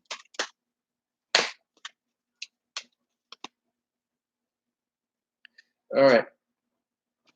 The eagle in the reverse is letting me know that there's something that you guys have your eye on, right? There's just this something that, like, you guys want to, like, sweep in and grab and just, like, fly away and take it to wherever you want to go. But there's, like, this inability to understand what you have to do and how you have to fly through and that kind of thing in order to be able to do it. It's like understanding how to glide and how to fly in order to make that event happen. Like you can't just fly in and swoop in and grab something without first learning how to fly. And that's exactly what you're being taught. Is you're being taught how to fly, and you're being taught how your mindset plays a role in all of that. Also, this is very much about communication because you have the black egg in the reverse. It's time to communicate, Cancer. I know you've been holding back. I know you haven't been saying very much, and a lot of it has to do with um, being, I guess, being ticked off by what goes on whenever you do like try to put yourself out in groups or try to put yourself out in the public.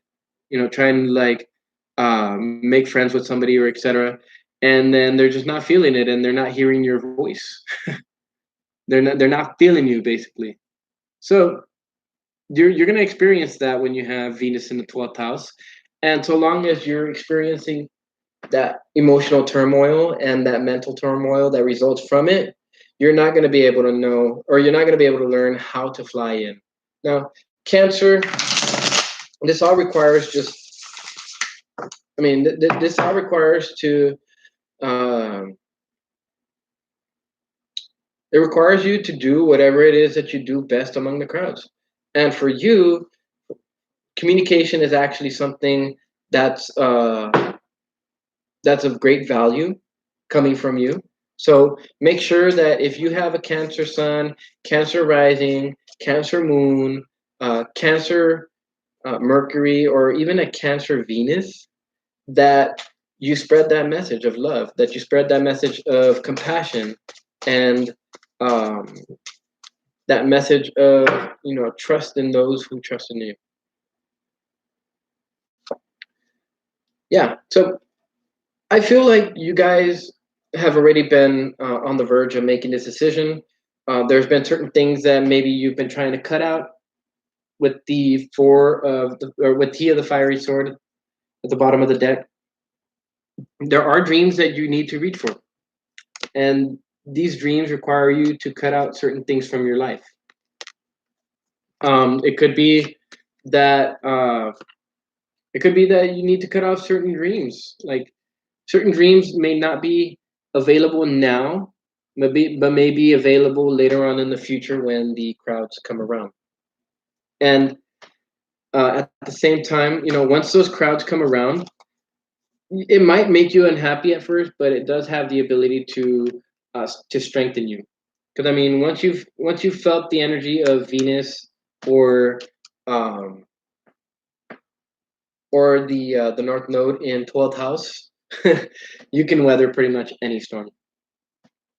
All right, so let's move on to the next one. Oh, Indy is one of those cards that is reflection of not really being able to make a choice on a decision of sorts. One thing or another, one smaller issue over a bigger issue, etc. But the 6 is about compassion. Having compassion is tuning into your own compassionate energy, and then communication, the 3, as well as look at that, you have 303 right now. So 6 plus 3 equals 9. That's for your personal happiness. I feel like you guys don't have trouble making any decisions anymore. I do feel like some of you will, those of you who haven't learned the lesson just yet, but you guys will be learning that soon enough. Oh, so we got 3 cards. Okay, so this is cool. All right, so on the one hand, you have the Ace of Swords and the Ace of Wands in the reverse. Now, this is telling me no new breakthroughs are going to happen so long as you maintain the same thinking pattern. And the reason I say this is because with the Page of Cups right here, right, and the Ace of Cups, see that cup he's holding right here? That's this cup right here. That's one in the same cup. And so this tells me there's good news headed your way. It could be good news that's coming from a Pisces, regardless of whether it does come from a Pisces or not. Isn't the main focus. The main focus is the fact that there are certain things that are that you've been thinking of that are causing this instability. Now, there are some things that you have cut already, and there are further things that need to be cut. And when I see a sword up and a sword down like this, I kind of feel like there is still that indecisiveness from some of you. Like it like you wanna like do it, but you can't because you don't know if you want to do it or not. At the same time, this is the kind of thing that requires that hermit energy. It requires you to think. It requires you to take a personal journey on your own to understand what you're feeling, why you're feeling it, and how you can change that feeling to something a um little more better for you. And look at this. You got the sun on the other side, so it's going to lead towards happiness. You just have to do the work. I mean, when you think about swords, they don't cut unless you swing it, right? You have to put your own energy into it. In the same way, it has to take your energy to lift that sword to make the cuts necessary. But if you are not, if you haven't made the decision yet, you're not gonna pick up that sword. You're not gonna make something new for yourself, and kind of disappointing if you think about it. It's just a waste of your talents and your abilities. All right, Cancer.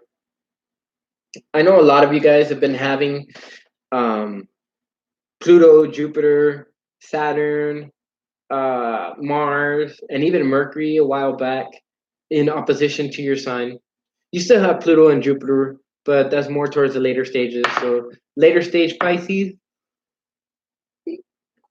you guys are going to be feeling that opposition shortly here to come.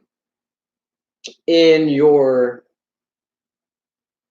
relationship sector, I feel like you guys are going to be experiencing these separations, and they could turn out to be big separations, like big arguments and stuff like that. But all of this is meant towards transformation for you. This is all meant for you to be able to assert yourself in your dreams and in your physical nature, and it's also meant for you to understand where you get that energy from. So when it comes to that type of energy, you know, I mean, obviously you have a dream. Have you forgot about it, Cancer? I don't think so. I think you still have that dream. It's just now you need to take the steps to make it happen, and all you got to do is just do it. There's no other remedy. All right, so definitely about communication, definitely about Gemini, but at the same time, this is about a Taurus theme too. Interesting. So this is dealing with your 12th, 11th, and your ninth house. Huh. 12th, 11th, and ninth. 11th dealing with the crowds, how to follow the money, self-worth and value, right? Self-worth and value among the crowds. I think you're starting to figure that out a little bit, Cancer. Some of you have. Some of you haven't just yet. But that Gemini, that 12th, 11th, and ninth, that's all about, how we feel imprisoned, how free we feel, and at the same time, what is it that our dream is? What is it that you're dreaming about, Cancer? I see you looking. I see you looking into the cup, and you're just like, it's there's something there. There's something there. You just can't take your eyes off of it, and that's the idea that you are trying to swoop in on with the eagle. I mean, with the eagle in the reverse, you just don't have the right trajectory. All right. So with that, you're going to have that Tauran energy that you're going to be encompassing. So money, self-worth, communication of these things are going to be high on your priority list. And you're going to make everybody is going to know about it. You're going to make it known. But do realize that you have that Martian energy over here. So you're going to have to take action when the necessary need arises. And at the same time, there's the Piscean energy, which is also consequently in trying to planets in your later half of Cancer. So the dreams, the inspirations, the things that you feel are being restricted might actually become those things which will help to empower you. But that's something that you'll figure out when the North Node goes into Gemini. The moon. All right. So the moon in your 10th house. Yeah, there's definitely an expression of moon type energy within the work sector. Uh, could come across as impatience, and of course, with that Mars energy, there's going to be a need to to temper that. I would say that if it's difficult, use that energy from Saturn. Saturn is a pretty heavy energy, so if you need to slow down, that Saturnian energy will help you to slow things down and to really get a hold of your feelings, your energy, and like, what do you find beautiful about life? Like, what is your driving and motivating factor in life? And make sure that whatever that dream is, that you organize it and that you organize it in a manner that will allow you to be able to reach that goal.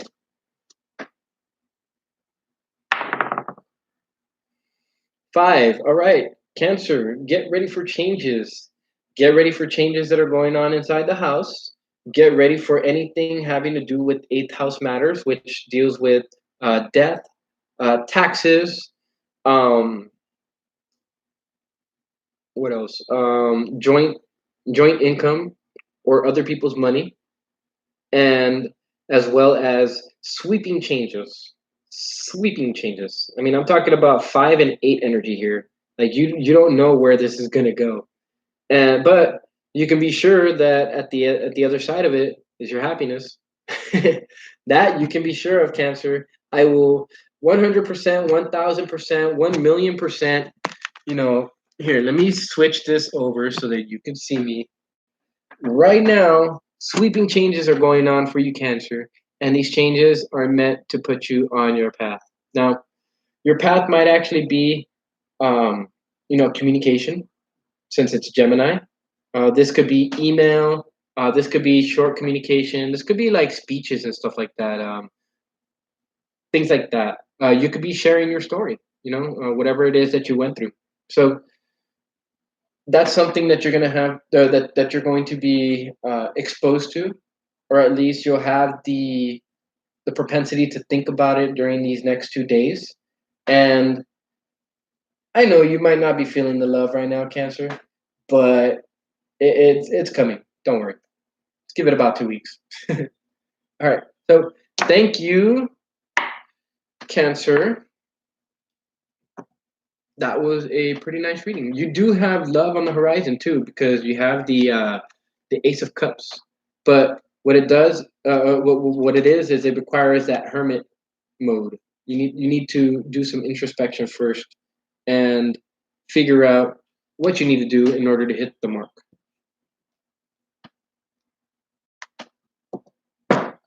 All right. Hello, person who just joined recently. How are you doing?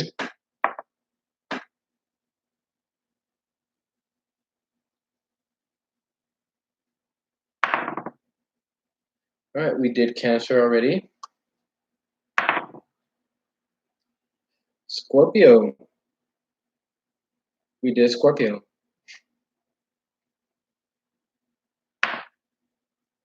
Sagittarius, cool. All right, Saggy, Gadgies. All right, Saggy. So I kind of feel like there's a necessary need to return to yourself.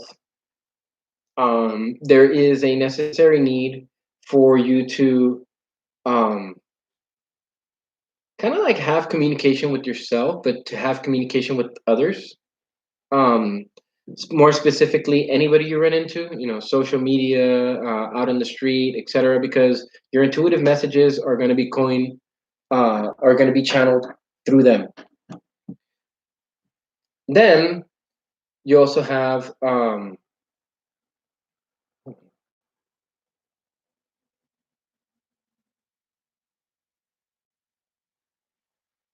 okay, yeah,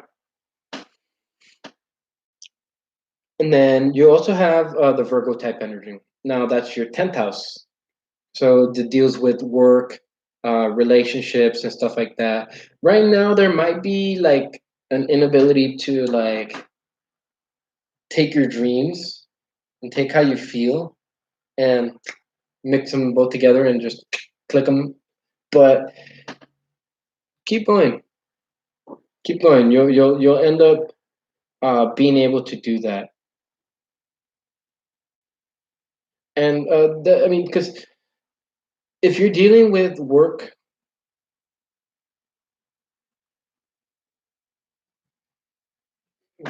one, two, three, 4. Okay, so 8 10. Yeah. So the dynamic between the 10th house and the 4th house, there's always a split between home and family or jobs, right? Career, etc. So I feel like for some of you Sagittarians, you guys who have planets in the sign of Virgo, or even planets in the sign of planets in the sign of Virgo would show where your energy, such as Mars, right? Your ability to communicate that or to think, your thought process, that's your Mercury, and things like that. If they're in your 10th house, your focus is going to be more on work than it is going to be on home. And if you have those planets in your 4th house of Pisces or anywhere in Pisces, then you're going to be more worried about home than you are about work, etc. So there's that opposition that I see going on between any planets you have in 10th house and any planets you have in 4th house.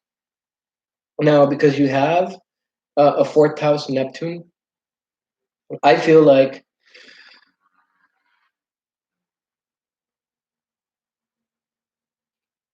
maybe people haven't really been able to understand you.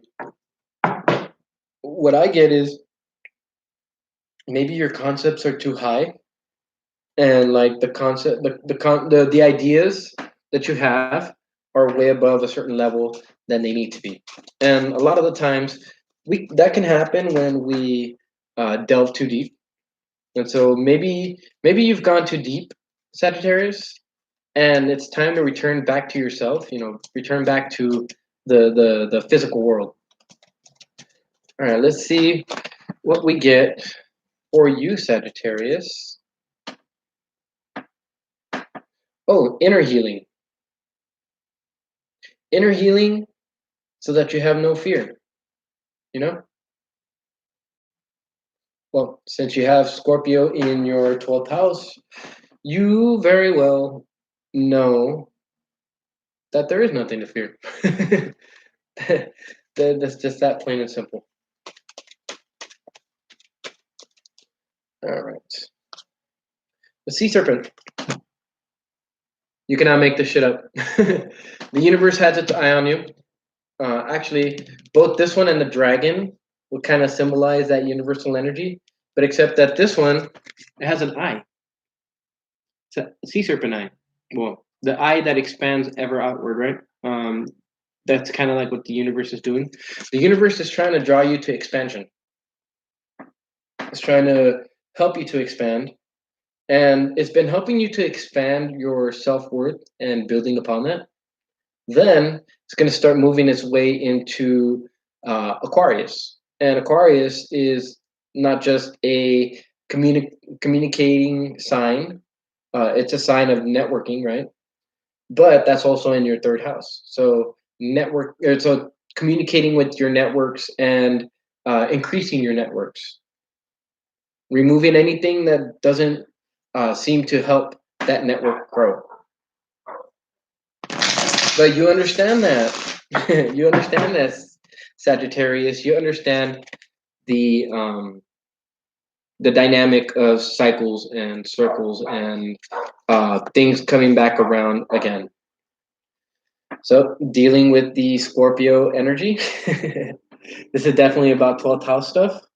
And so this is about transformation and change on a scale that you probably haven't really experienced before, because you have Venus in square, you have Venus in opposition to your planets in Sagittarius, especially if they sit right around the middle of Sagittarius, and you would have that square between your planets in Sagittarius and the uh, the Neptune influence in Pisces.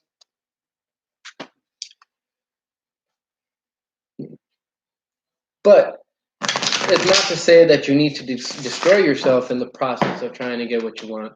It's necessary to evolve to higher levels and to be able to take accountability for your actions, right? And at the same time, that leads towards growth and change and transformation. But first, there is a death of some sort that needs to take place, and whatever this death is, it's connected to your eighth house. So let me see, 2, 3, 4, 5, 6, 7, 8. Cancer, not surprising, and Cancer is actually moving into your seventh house soon enough. But in eighth house, there's been a total change in like how you view life, how you view other people. I have a feeling that some of you guys were opened up to the energy of love. Some of you, I feel like some of you guys walked through the heart mirror, right? And that heart mirror, once you actually go through the other side, then you have the heart chakra, the uh, the throat chakra, and the third eye. And then at the third eye, or just beyond it, is another mirror, which we have to pass through in order to get to the crown chakra and to connection with our higher self and all of those. All right, so I'm just gonna shuffle these real quick and draw one more card. I know it's random, guys. I shuffle for some, I don't for others. I just go with what energy goes. Oop, with what energy I am feelings. Okay, so gotta redo this. I'm just gonna look at that top card and find out what this energy is sitting upon.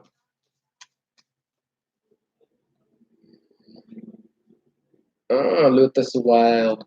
Okay, so in some sense, I feel like a lot of you Sagittarians are trying to move quickly. I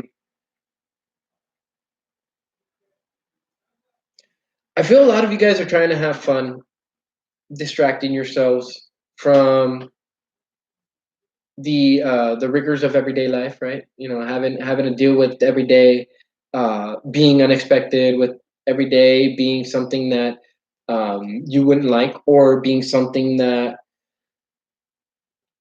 for whatever reason,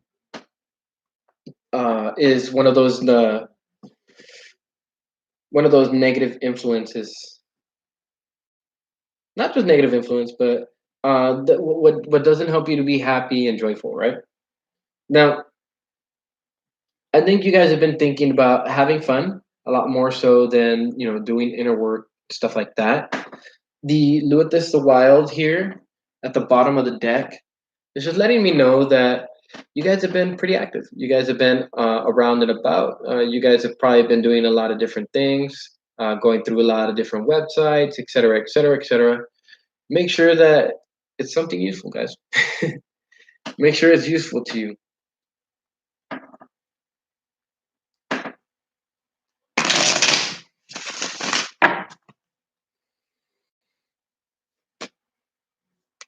Let's see. So who haven't I done? Aries and Libra. That's funny. Well, for that, I think I'm going to flip a coin, and we'll see what we come up to. See, I did Scorpio, I did Sagittarius, I did Capricorn, I did Aquarius, I did Pisces, I did Taurus, I did Gemini, I did Cancer, I did Leo, I did Virgo. Yeah. Okay. I'm keeping track of these guys because, like last time, I think I missed Cancer, if I'm not mistaken. So, Cancer, you got a pretty decent message today. All right. Ooh, indecisions, instabilities. All right. So,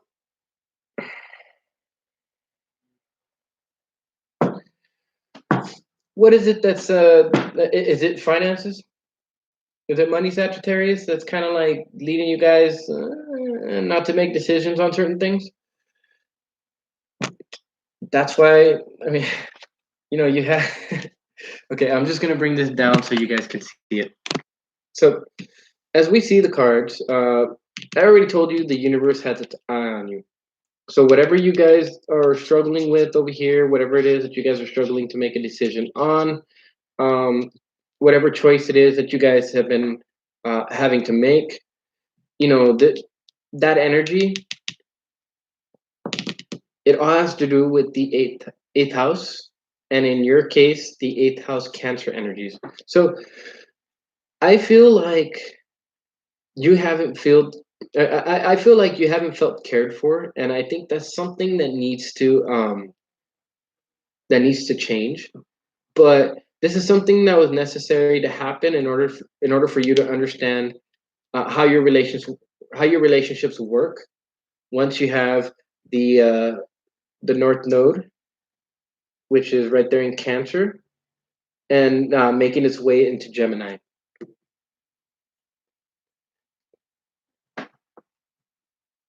Which would be your let's see, which would be your seventh house, which deals with relationships. All right, so if you guys are expecting any kind of communication soon enough, it's not going to come, at least not right now. Another 8 shows me that this is karmic. This has to do with your 8th house influences also, which is the Cancerian theme, showing care and compassion to people, and not just transforming your life, but transforming the life of others around you. So,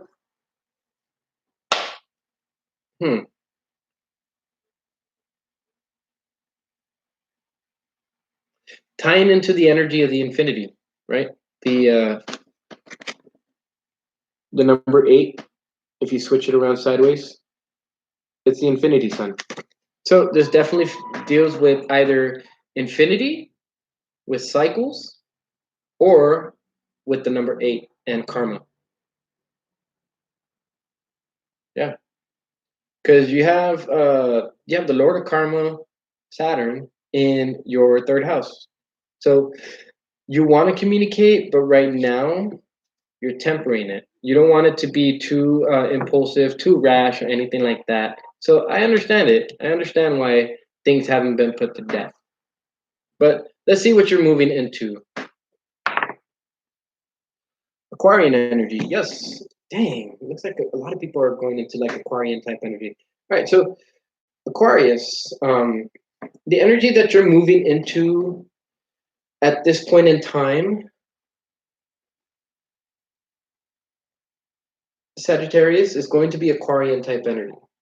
Or at the very least, the Aquarian type energy is something that is of importance, especially with Saturn and Mercury traveling through there. Now, whatever this message is going to be further continued as Mars goes into Pisces, because Pisces is the next one down. Now, going either direction, You can either go in the direction of communication, right? Because you have the Gemini theme right there, or you gravitate towards relationships. I mean, regardless of where you go, you're going to be communicating. So, do you want to communicate within relationships, or do you want to just communicate just to communicate? I think the relationship part is going to come first, followed by the uh, the way that you conduct yourself out there as well. I feel like how you conduct yourself in the proximity of a few people is how you're going to act in the proximity of many other people out there.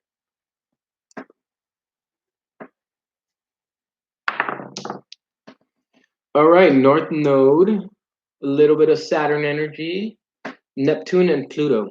Oh wait, no, this is South Node energy. Oh, okay. South Node energy is in Capricorn. That is your second house. Huh. South Node, second house. All right. So with the South Node in your second house, you might be trying to gravitate back towards the things you used to do, the things that like make you feel comfortable, the things that make you feel warm. But Saturn has been tempering you in that aspect and doesn't want you to fall back and relapse. So what's happening is that Saturn's like, hey, instead of focusing on this negative stuff, focus on what your dreams are and how you get there. And focus on what you need to remove from yourself or from those around you that is hindering your progress. Once you're actually able to do that, you'll find out that South Node influence has no power over you. Along with that, you'll find out just how much progress you make before you actually kind of step back and see the work that you've done. And then you'll realize, oh, snaps, I've done a lot. So, 7, introspection. 8, karma, changes that are happening, dealing with taxes and that kind of thing. 12 is a Jupiter energy, so it does deal with the second house Capricorn themes of building. And honestly, though, I think you guys have the idea already. I feel that you guys have already been receiving the intuitive messages that you need to learn, that you need to hear in order to make change happen. Now, whether you're following that faithfully, right, as Sagittarius should, well, who knows? But regardless, though, I do know that you need to have communication, assertive communication, not stubborn communication, assertive communication, revealing, but not exactly revealing, right? Because you have that Gemini influence, your own worth, how worthy you are to others, and how worthy others are to you. Because if they have no worth to you, Pluto them. Pluto them. That's funny. All right. Well, well, thank you, Sagittarius. That was a very fun reading. Now it's time to choose between now it's time to choose between Libra and Aries. These are the last two signs. All right, let's see if I 333. Either one of you signs could be some, or maybe it's just telling me yes. We'll flip a coin.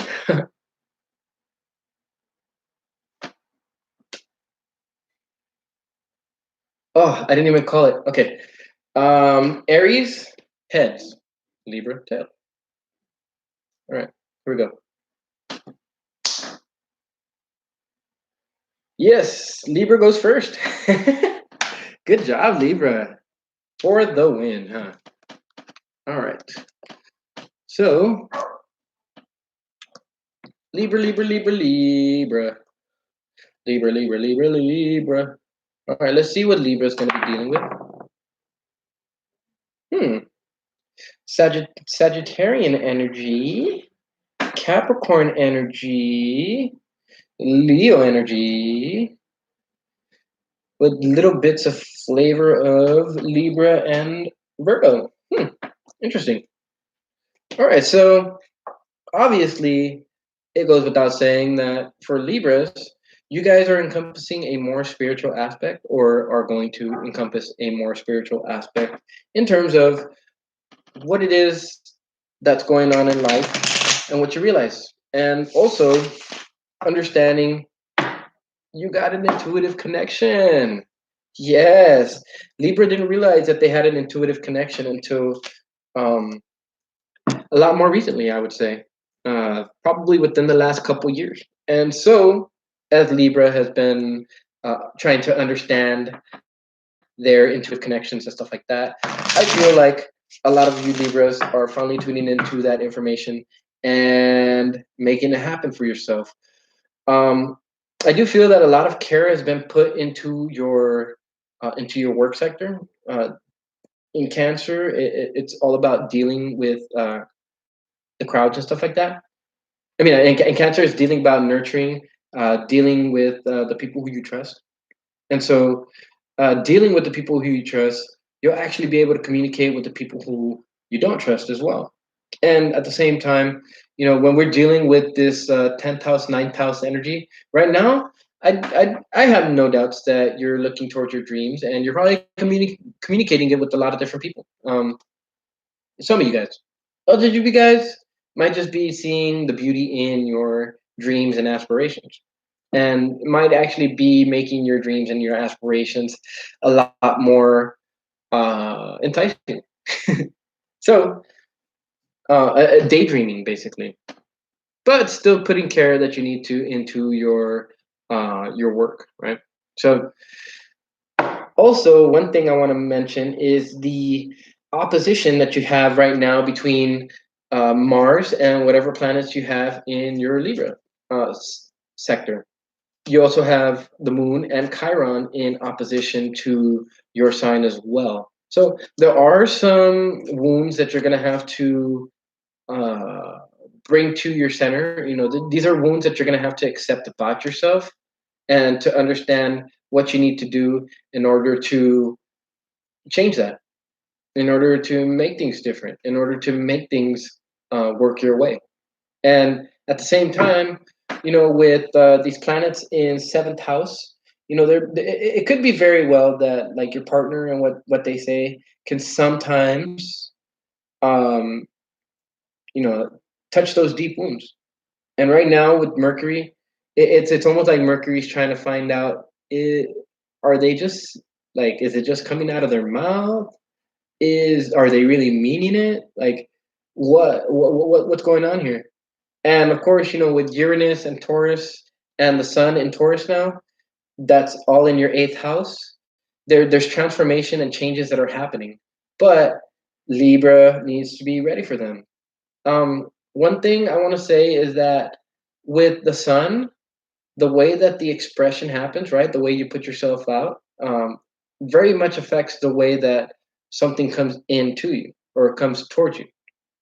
So putting yourself out in a way that is unique to you and you alone is something that's going to help to bring the money in for you.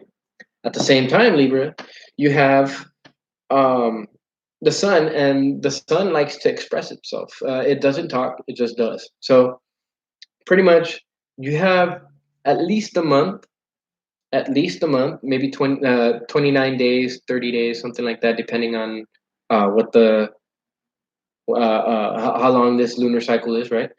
And yeah, you guys have a whole month ahead of you right now where you're meant to follow the money. Wherever your soul takes you, right? Wherever your soul takes you, honor it, because your soul is connected to the north, or your soul is connected to the north node.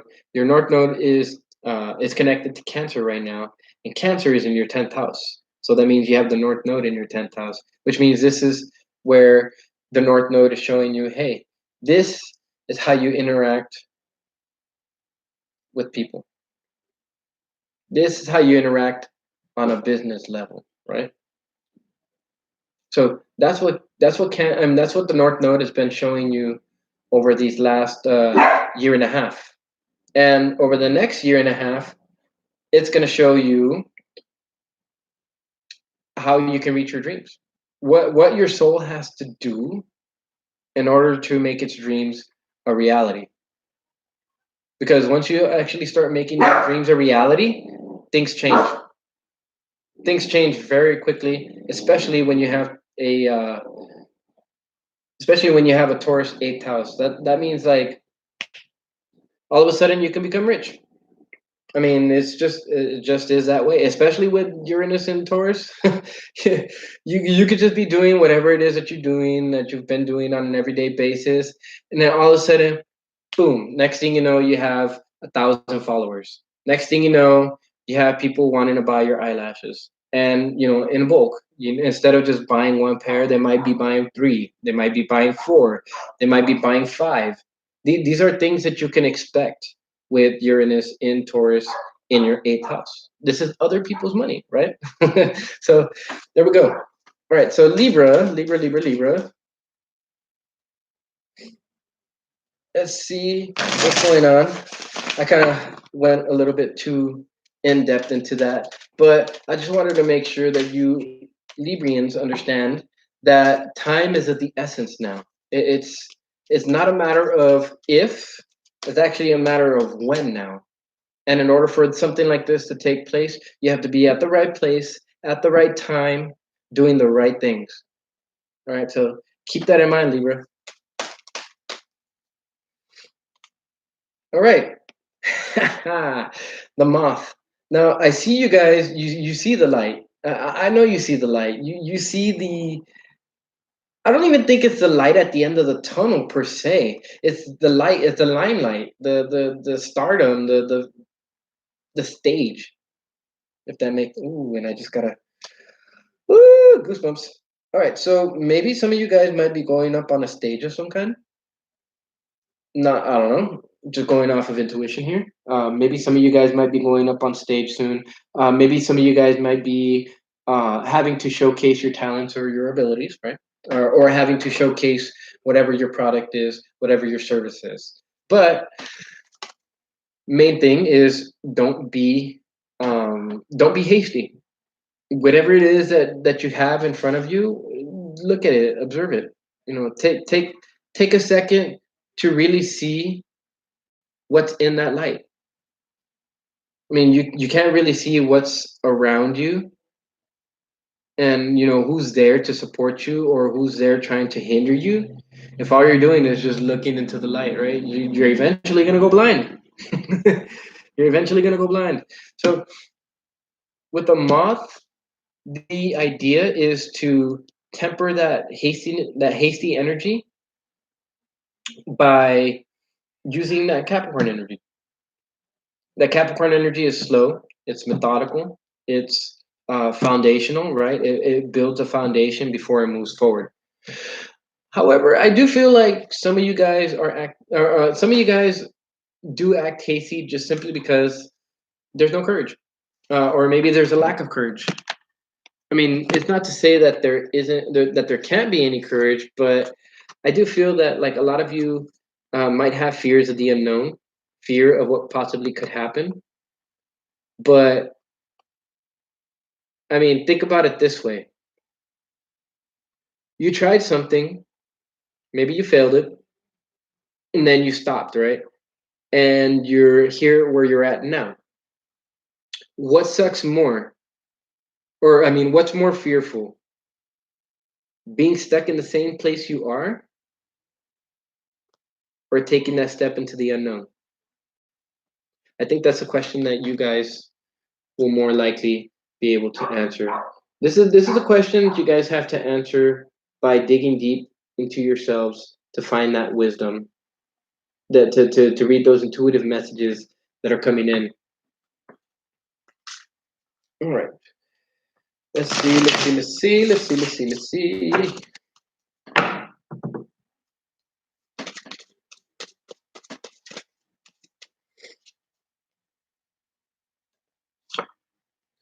All right, some of you guys might feel like the fairy godmother is not on your side.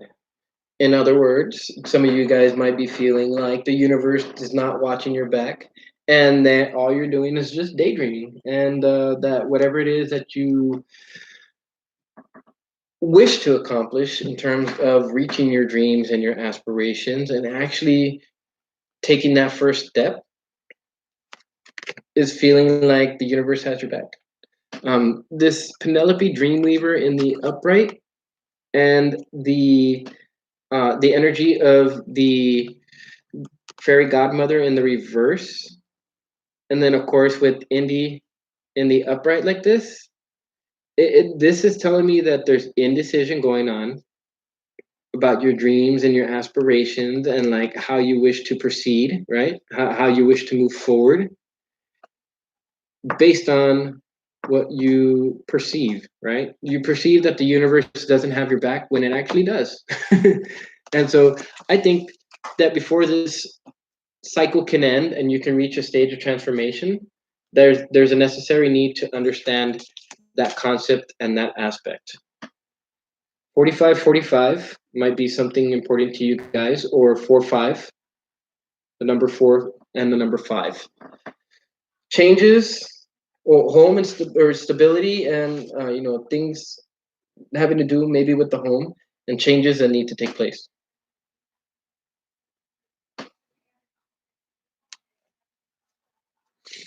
All right, so now we're going to go ahead and shuffle these cards, draw out the next one, and then we can hurry up and move into Aries, hopefully before the 4-hour mark.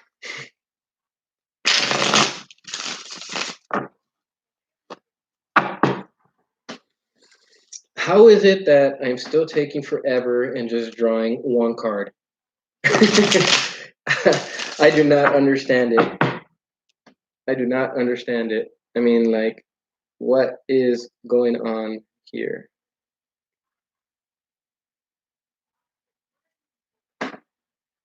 Mm.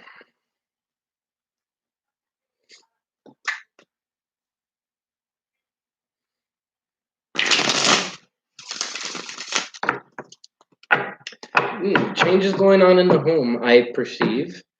Things that must be thought about, right? These are some of the things that are coming to mind when I think about the number 7. And when it comes to thinking, you can't be too hasty about it. But these things, it could be removing things that aren't helping you build, um, removing things that don't help you in a big way. Because Capricorn for Libra is in the 4th house, and you have Pluto and Jupiter in your 4th house. Now, a lot of you guys might be feeling the restrictions. Might be feeling restricted in terms of like having fun. You realize that you're gonna get exposed to a lot of different people, and maybe you have been exposed to a lot of different people, but maybe they're more of that like Saturnian serious type of energy. And I feel like maybe either that or some type of Saturnian influence.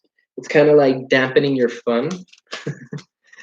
It's gonna be like this for a little bit. I think you'll get used to it, and you'll understand what the purpose of it is. But that's just something that I had to point out. That's all situational based too, Libra. So,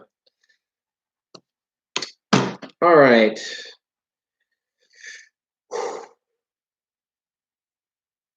I think the lack of ambition, the lack of energy to put into it, the lack of feeling like you are connected to the universe, or like if the universe is going to bring these situations into your vicinity so that you could take advantage of them. I feel like with the Knight of Wands in the reverse, some of you are doubting. Some of you guys are not in the mind frame to move forward. Like, you guys are stuck, and partially that stuckness is because you might not feel the connection to intuition, or maybe you feel like you're connected to your intuition, but then it turns out it's not intuition after all, and you're just like, well, what the fuck. So in a sense, I kind of feel like there is a necessary need to kind of tune into intuition in order to make the decision. But however, I feel like intuition has already been speaking to you guys, and it's just a necessary need to take action and to make the decision. Not hastily, mind you, because that'll lead to the inability to connect you to your intuition. But yeah, look at that. Right on top of the, right below the High Priestess in the reverse, Judgment. So you guys have a judgment to make. It's one of those judgments that's going to reduce your anxiety, and at the same time, it's going to help you turn the wheel of fortune in your favor. Good.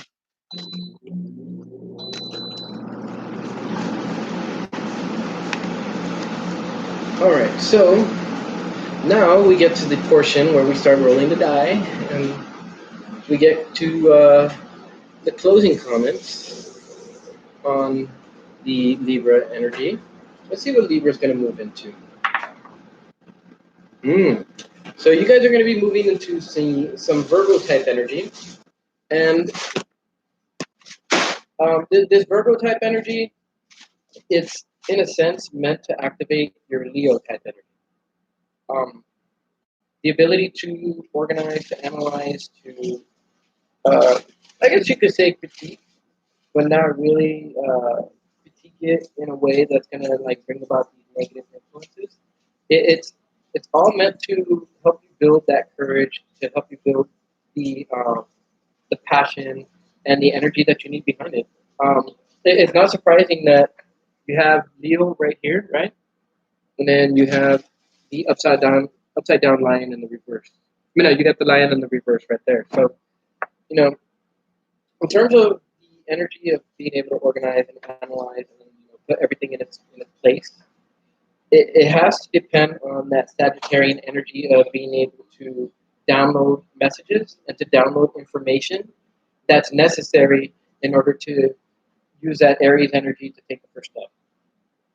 So pay close attention to your intuition, pay close attention to your dreams, because your dreams are going to be revealing a lot of different things.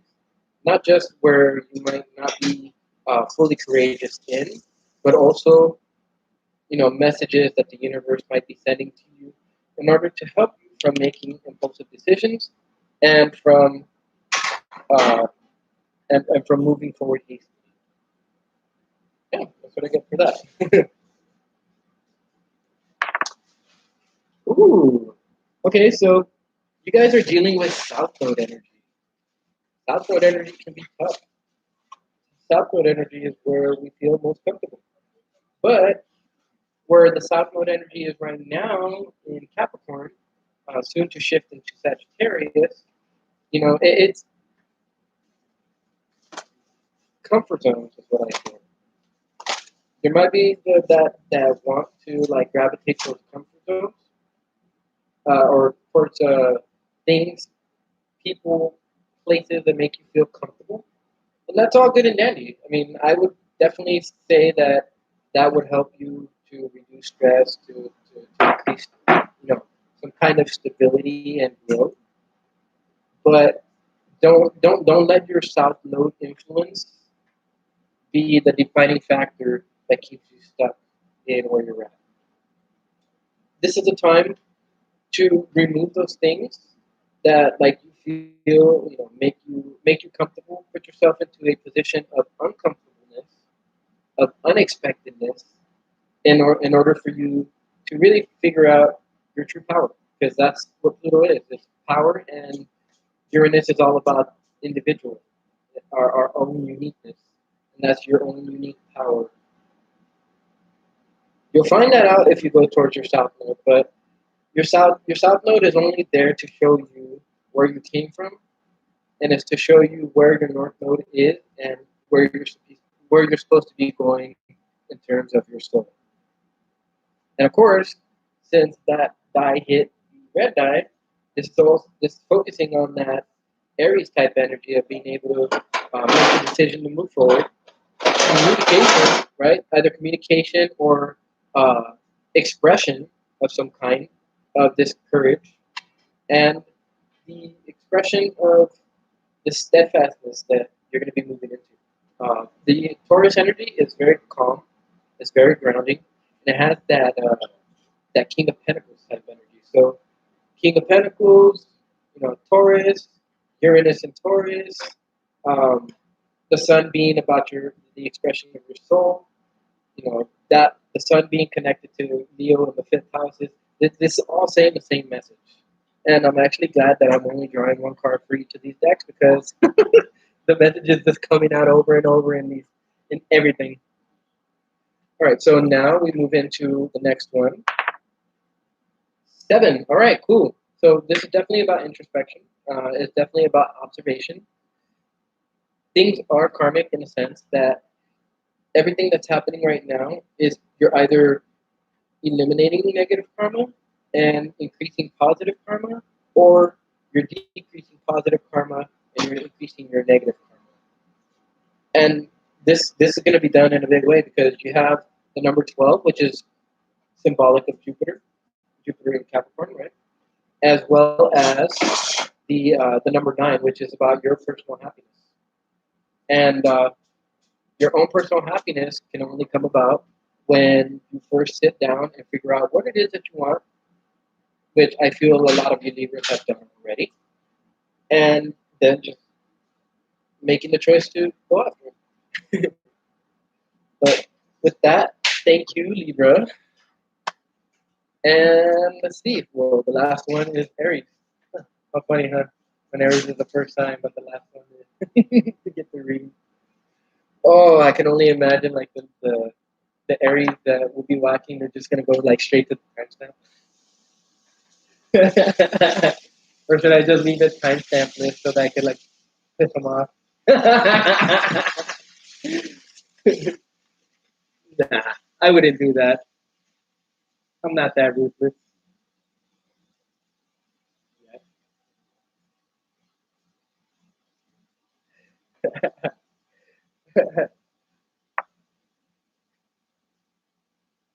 I'm just playing with you, Aries.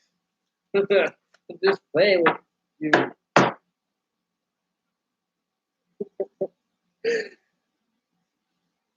All right. Last sign.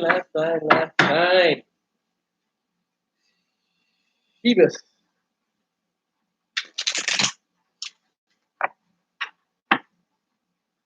All right, let's see what kind of energy you're going to be dealing with. All right, cool. All right, Aries, you're going to be dealing with Sagittarian energy. Fun, outgoing, connected to source, connected to the universal consciousness, connected to those intuitive thoughts that are coming in. And you're going to be digging deep. I feel that like what's going to happen is first, you're going to be showing these intuitive messages. I mean, obviously, you already know about your gut instinct, but you're actually going to be on a level of that. So now it's not just going to be gut instinct, but you guys are going to be receiving messages. You guys are going to be receiving audio messages, mental messages, words that just come out of your mouth when you didn't even think about saying it. The first things that pop out are usually some of those first things that show what's going on in your mind. And of course, with Scorpio, it digs deep. But there's a necessary need to have no fear when you're dealing with this, because what happens is that as you tune into this information, it's going to help you to understand your relationships a lot better. And then from there, you're actually going to be able to listen to those messages a lot more clearly. That was pretty straightforward. Why is it that sometimes it takes forever and sometimes it's just like straight to the point?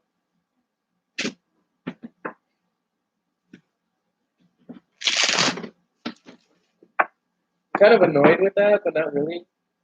Just like I'm annoyed how an all signs reading with just one card of each can be just as long as one card or two cards from the animal spirits, 3 cards from the oracles, and then 5 cards from the fucking Knight of Wands.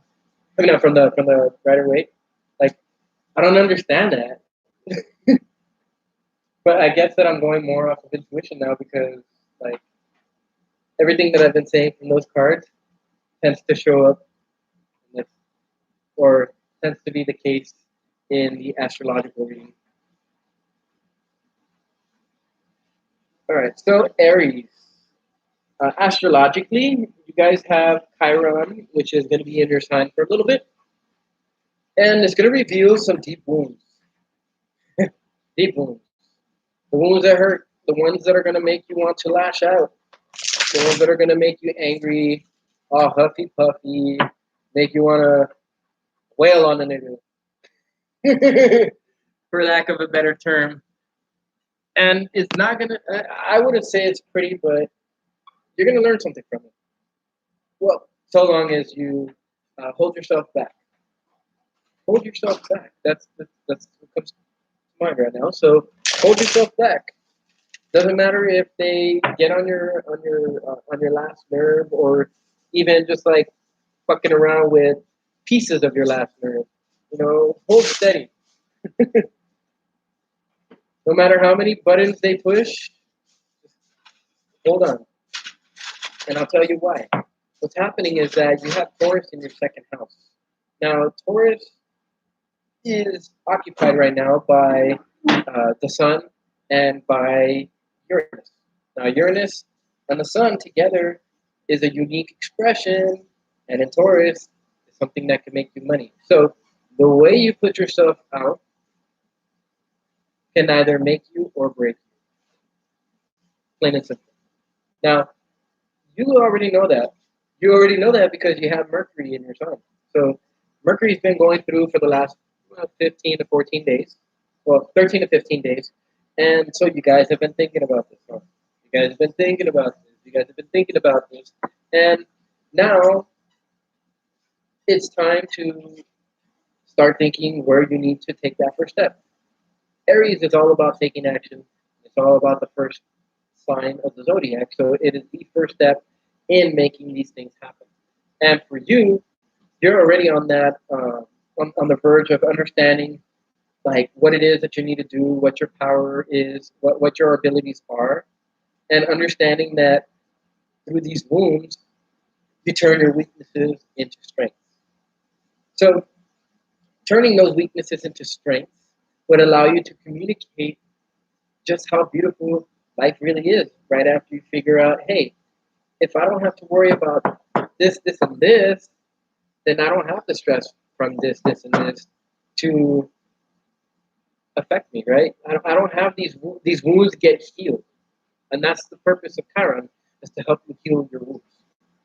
So a lot of you guys have been going through the Cancer, or the North Node in Cancer theme, which is your fourth house. You guys have been having to understand how to show care within the home and family, how to show people that you actually do care. Because a lot of people tend to think that that y'all don't care. Aries don't care. Like they'll do whatever the fuck they want, whenever the fuck they want, however the fuck they want. But it's safe to say that when an Aries does something, and especially if it's for other people, it's in a selfless manner. So you guys are going to be learning that. You guys have been learning that lesson, but now you guys are going to be expressing that through your communication and stuff like that. This is where that deep research has come in. This is where that deep research has come in. You guys have been researching your dreams, your aspirations, everything you've been wanting to do. So don't stop now. Get out there.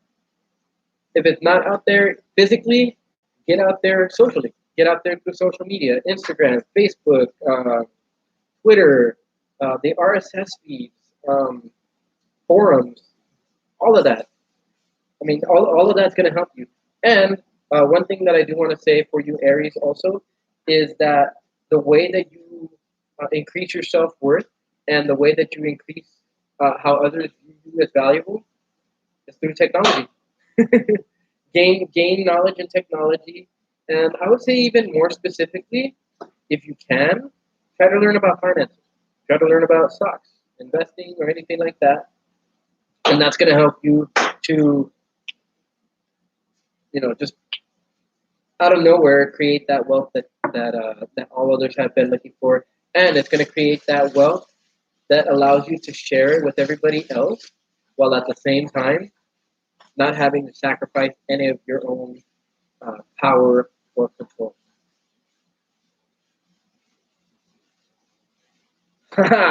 like like I said, once you actually understand your trajectory and understand your first step, then you can fly in and take a prize.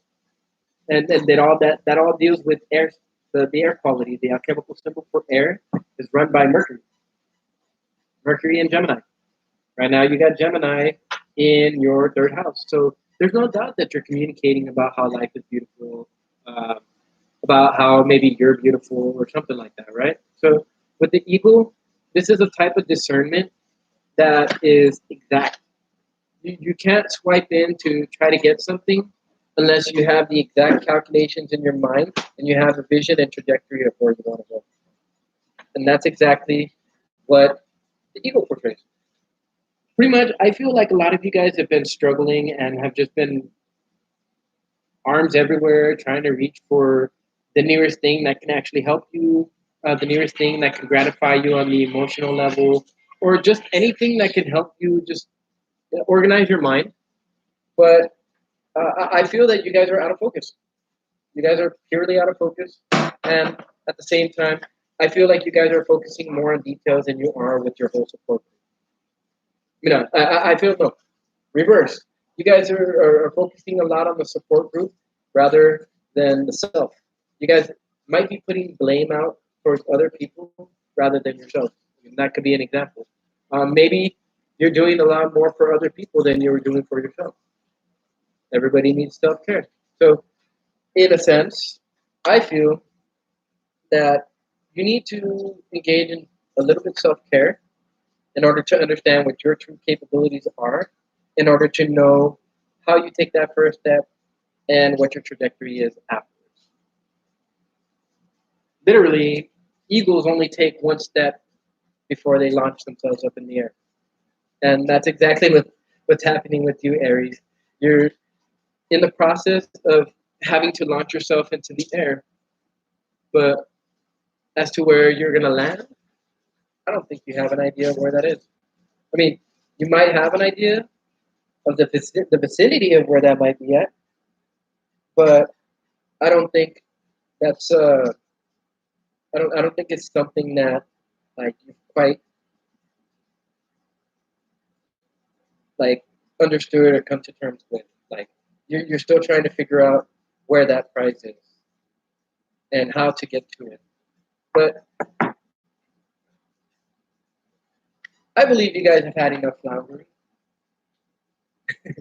You guys have had enough floundering.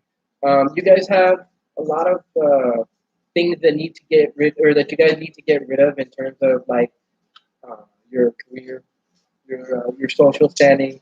There's a lot of ideas that I think people have of you, and until you heal those wounds, they're just gonna keep following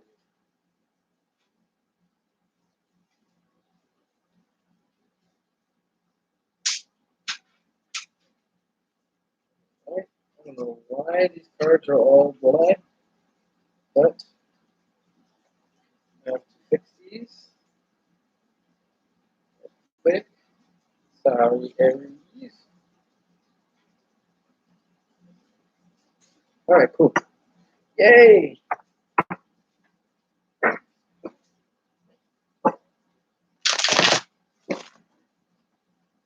All right, let's get this done before we hit 4 minutes and 4 hours and 15 minutes. All right. Next. All right. So, on the emotional level, I do see that you guys are getting rid of like fears, worries, doubts, things like that. And I feel that whatever energy you guys have been working with has been working against you. It's been trying to like flip things over. I feel like it's a deterrent type of energy. It could be a person. I get the feeling of a person, but um, only take that if it resonates. And whatever this energy was, it's karmic. It's there to well, to cause you to change, to push you to change. And of course, this change that's happening is for your personal fulfillment. Like I mentioned, the way you put yourself out will make or break you. Will also tell whether that money is going to come into you or whether it's not. It all depends on what you're putting out, your energy.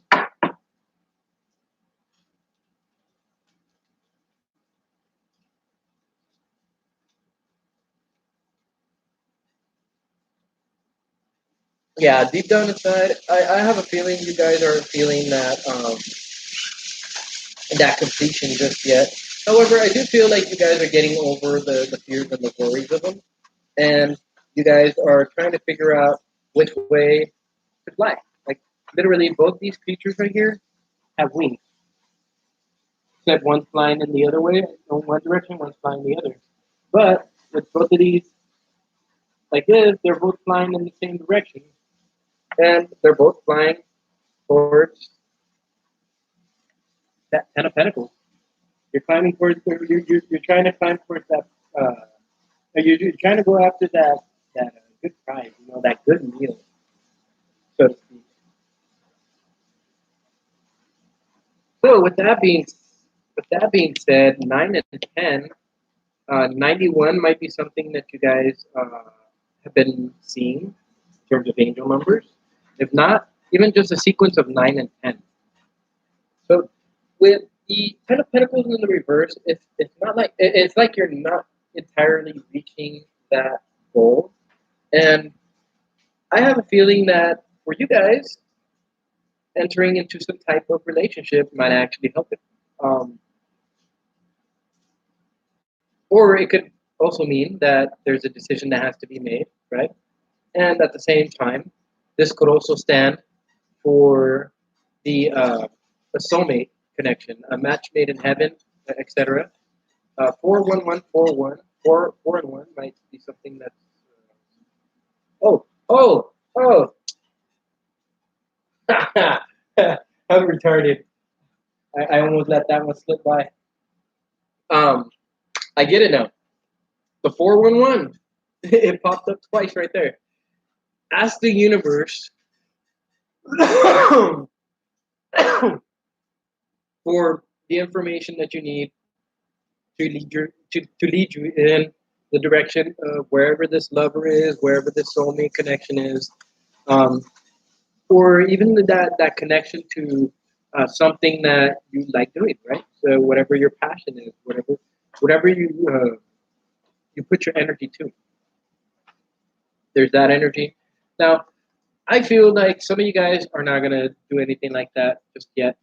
I feel like maybe some of you guys have been dealing with relationship troubles. Let's see.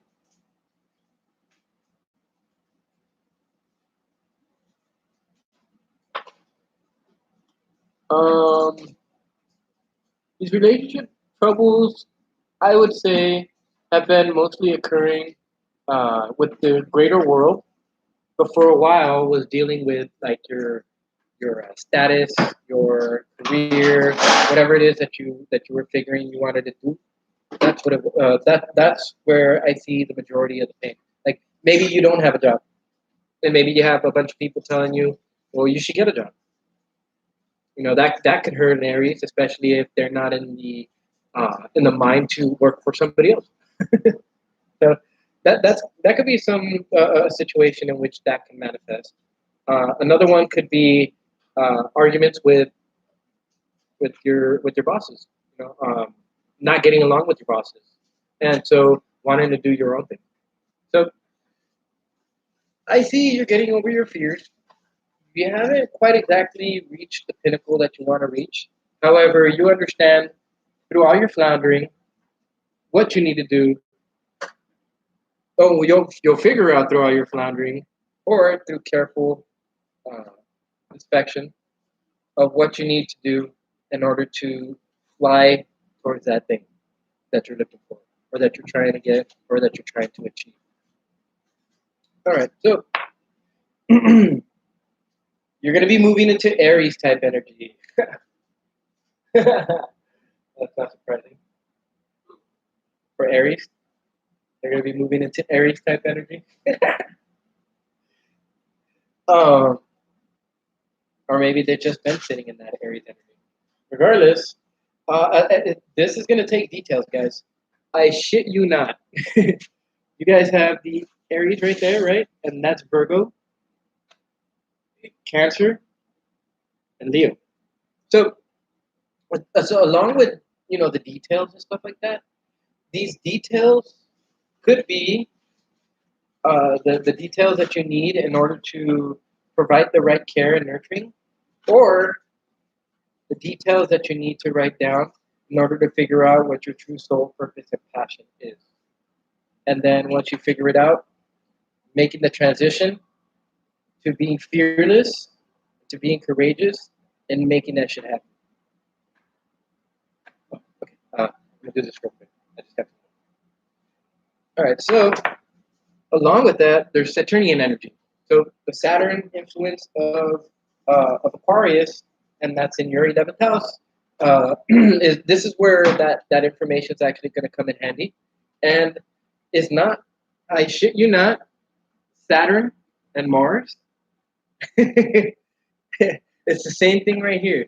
You got Saturn and Mars in Aquarius, right in this area right here.